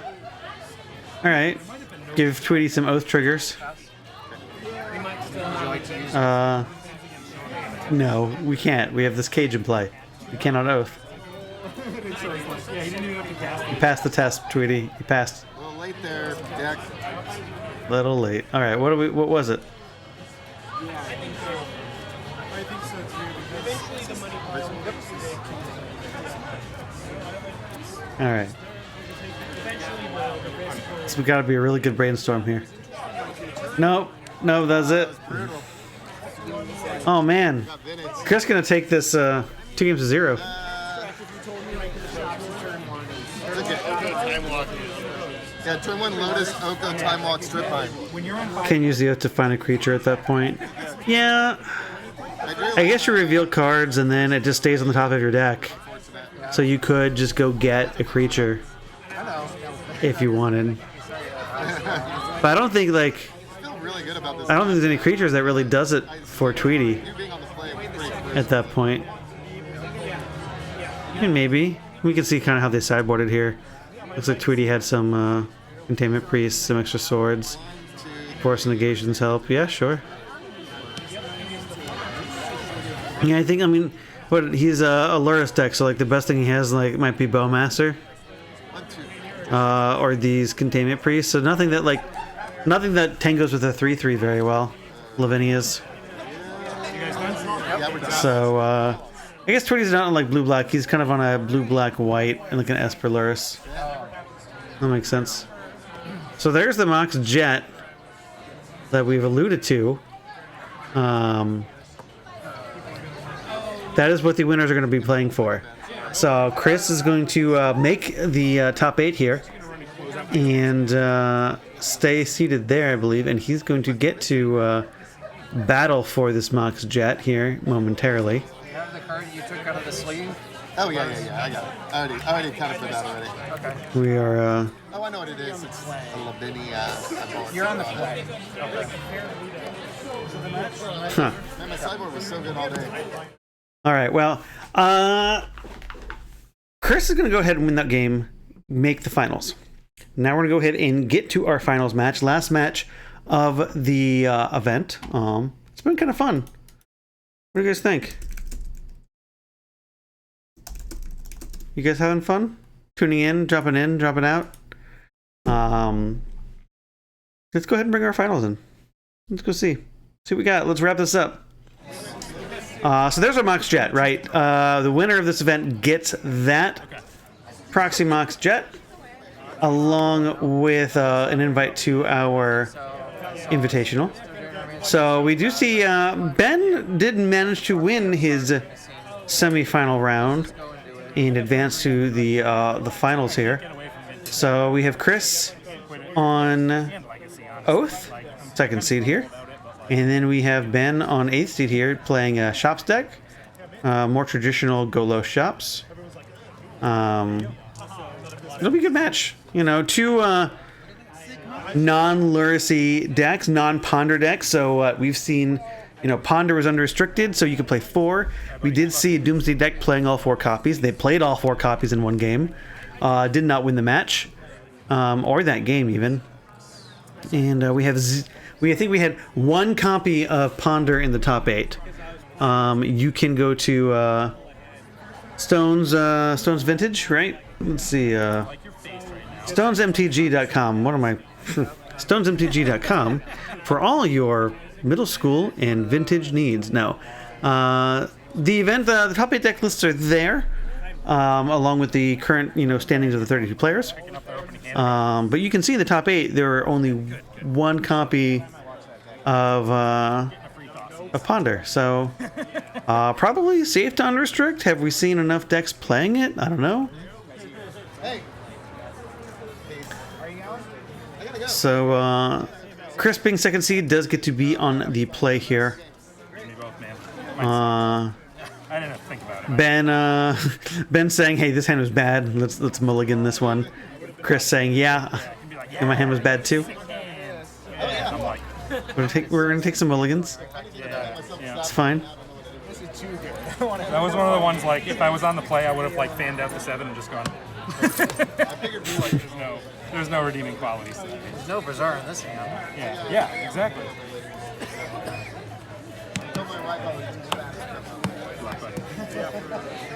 I'm leaving now.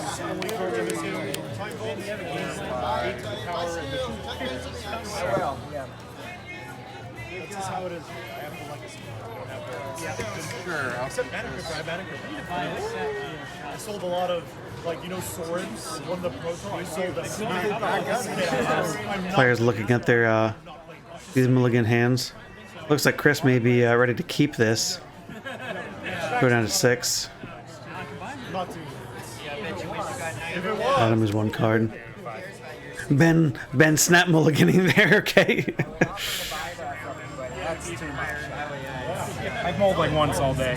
Get to the last match and I'm going to fight. Rough beats. I was not looking forward to playing your deck Glories Tuesdays. Fair enough. I think it's a good matchup for you. I don't know your deck build, so we'll see. I'm working on making sure that she knows. So yeah, this finals match. Last 2 players of the tournament. We've had 5 rounds of Swiss, 2 rounds of top 8 from here. So that's 7 rounds of Magic prior to this one that we started with.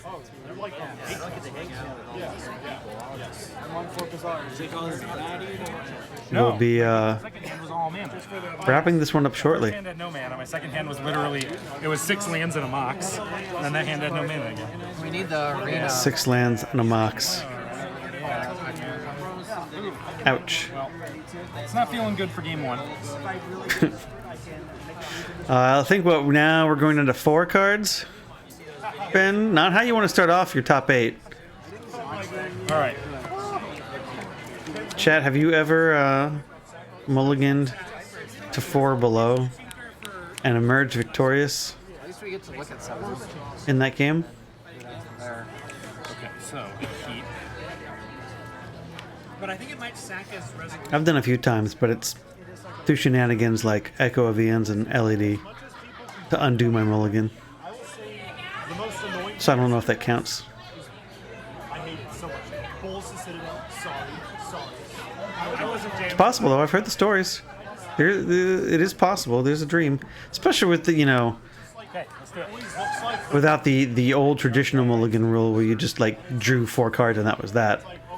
We get to bottom those cards. Mulligan rules changed for the better. Oh yeah, look at this. Mox, turn 1 Oath with the turn 1 with the Forbidden Orchard Oath, and Ben says, "Yep, nope, can't beat that." It's like the 3rd time. Welcome to Vintage. A couple games where they just like. Chris gets game 1. All right, so Chris up a game. Ben on the play now. Sudden death for Ben here. He's gotta win this if he wants to. He wants to try to make a game 3 and win his invite, or fall to Chris and have Chris win his invite in this illustrious Mox chat. If you tune into our streams, we were able to stream our first vintage event early in the year. We do have that video on YouTube, but why do I bring that up? Because in that event, at the finals, our player won another Mox. Another one of these Romancing the Stone Moxes, won a Mox Emerald. So if you want to see what that looks like, sort of this sort of retro pixel look, go find that video. Go take a look. It's beautiful. It's fun. I recommend you start at the beginning of the video so you can watch all of our vintage rounds then and see who ends up winning the Mox Emerald there. But if you like spoilers, you can always skip to the end. Right, ready? All right, Ben keeping twice as many cards in this hand as he did the last ones, and opening statement. Mox. No Moxes are on the table now. Chalice on 0. Appears to resolve here. Chris does have a Forcible in hand, so if we want to counter it, we could, but clearly showing that, hey, there might be some more important things to counterspell here. We're going to have an Inventor's Fair into Mystery Card. Looks like that. Is that a cage, maybe? We're going to find out. Pithing Needle. Okay. Pithing Needle Oko seems good.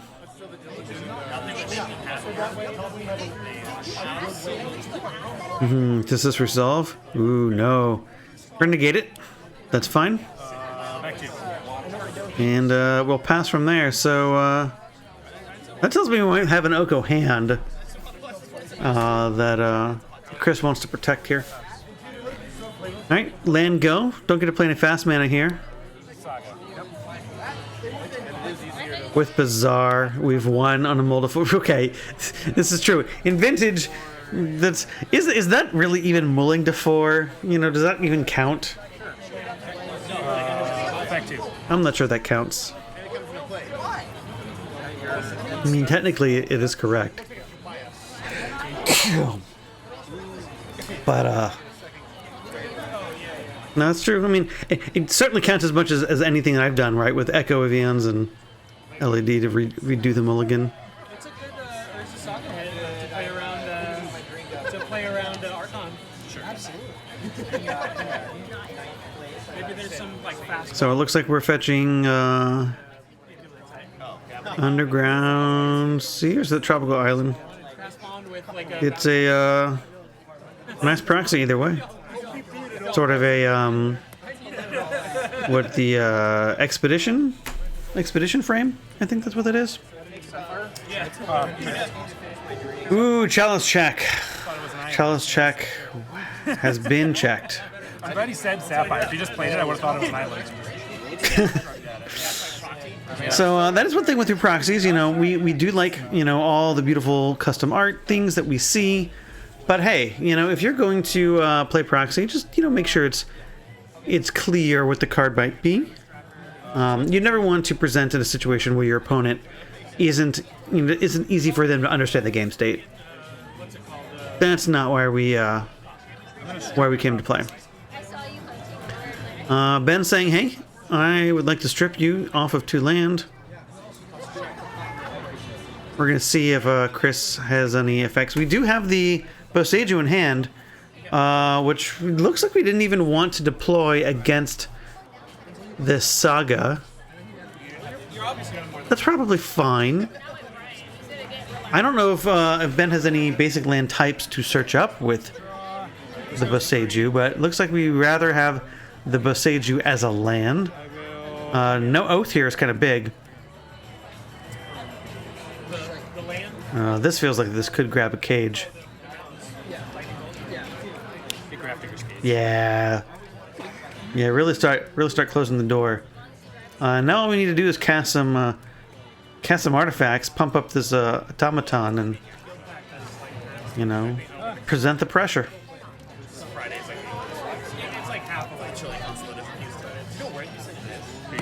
So we've seen 1 Mox from Chris. I wonder if there's any more stranded there with this chalice. Ooh, yeah. All right. Ben definitely presenting the sweet things that shops can do, and Chris saying, "Hey, you know what? That's too much pressure. I can't beat that. I'm not going to win that race." Now I want to know what was Chris's hand, but Ben takes that one and evens the score here, 1 game to 1 to 1, and we're going to go here into our last game of the night. Last game of Magic. Last game of the top 8. Thank you all for hanging out with me tonight. For any of you who have come into chat for a little bit. Thanks to anyone who's come and gone, couldn't stay. Or maybe watch the rest of this on YouTube when it gets uploaded. Appreciate it. And if you're in the Texas area, you know, willing to travel to Austin or in Austin, we would love to see you at our events. If you want to participate but can't come to Austin, join one of our middle school webcam leagues. We have a new one starting in April. You can sign up in our Discord. Find us on the socials if you need an invite. We'll be happy to extend one if you're not already there. Chris is going to go ahead and start off with the Gitaxian probe here, giving coverage, perfect information. And it looks like what we have Wasteland Lock. So we have the workshop, we have the Crucible, we have the Wasteland, and then we also have Saga. So if we're not staring down the barrel of a really fast Oath of Druids here, we may be in good shape to kind of lock Chris out of this game. But Chris has a number of ways to kind of get around this, right? We can get a fast Oath in. We could find a way into a show and tell. But it looks like we're going to play Land Pass, and Ben is just going to say, hey, I'm just going to take the opportunity now to Wasteland. I can always play this workshop later. And it looks like we had the Forbidden Orchard, so good maneuvering there by Ben to avoid potential Oath that turn. But it's possible we only just delayed it for a little bit. So workshop mana, what do we got? Null Rod. Like the follow-up. Okay, so Grafdigger's Cage is going to really hedge against our Oath plan. So this Forbidden Orchard really going to kind of be stifled here. Become a liability. And now we can still play the Crucible next turn, replay the Wasteland, and continue towards our lock. So, Wasteland lock plus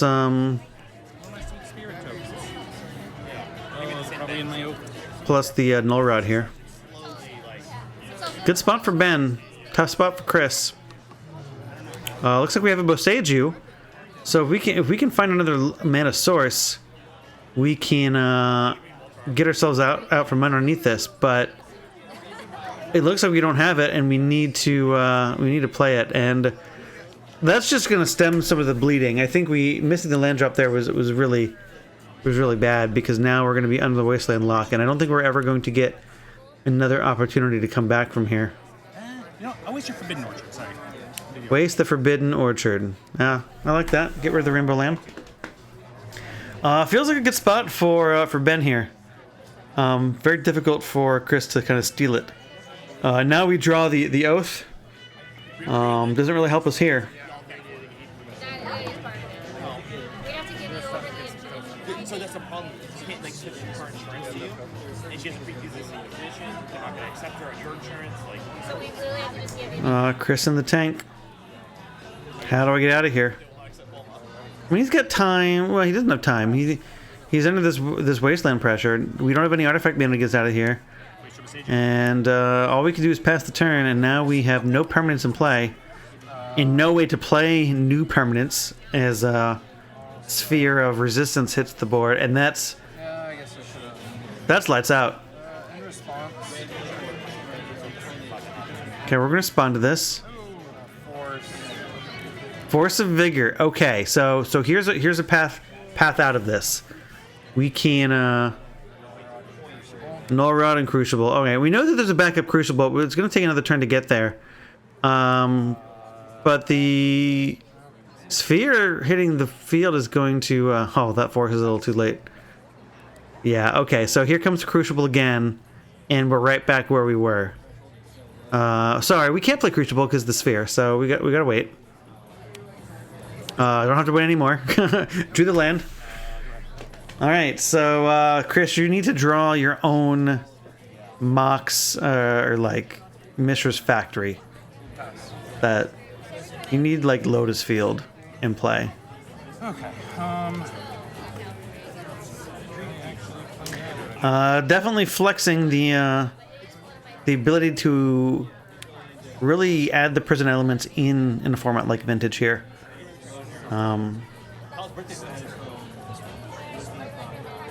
Showcasing just how powerful something like Mishra's Workshop, you know, your own sort of colorless Black Lotus every turn, can be very powerful. We play a threat, which is all we need here. Chris can't cast any spells. He's got no mana to pay for them. Karn, sure. I will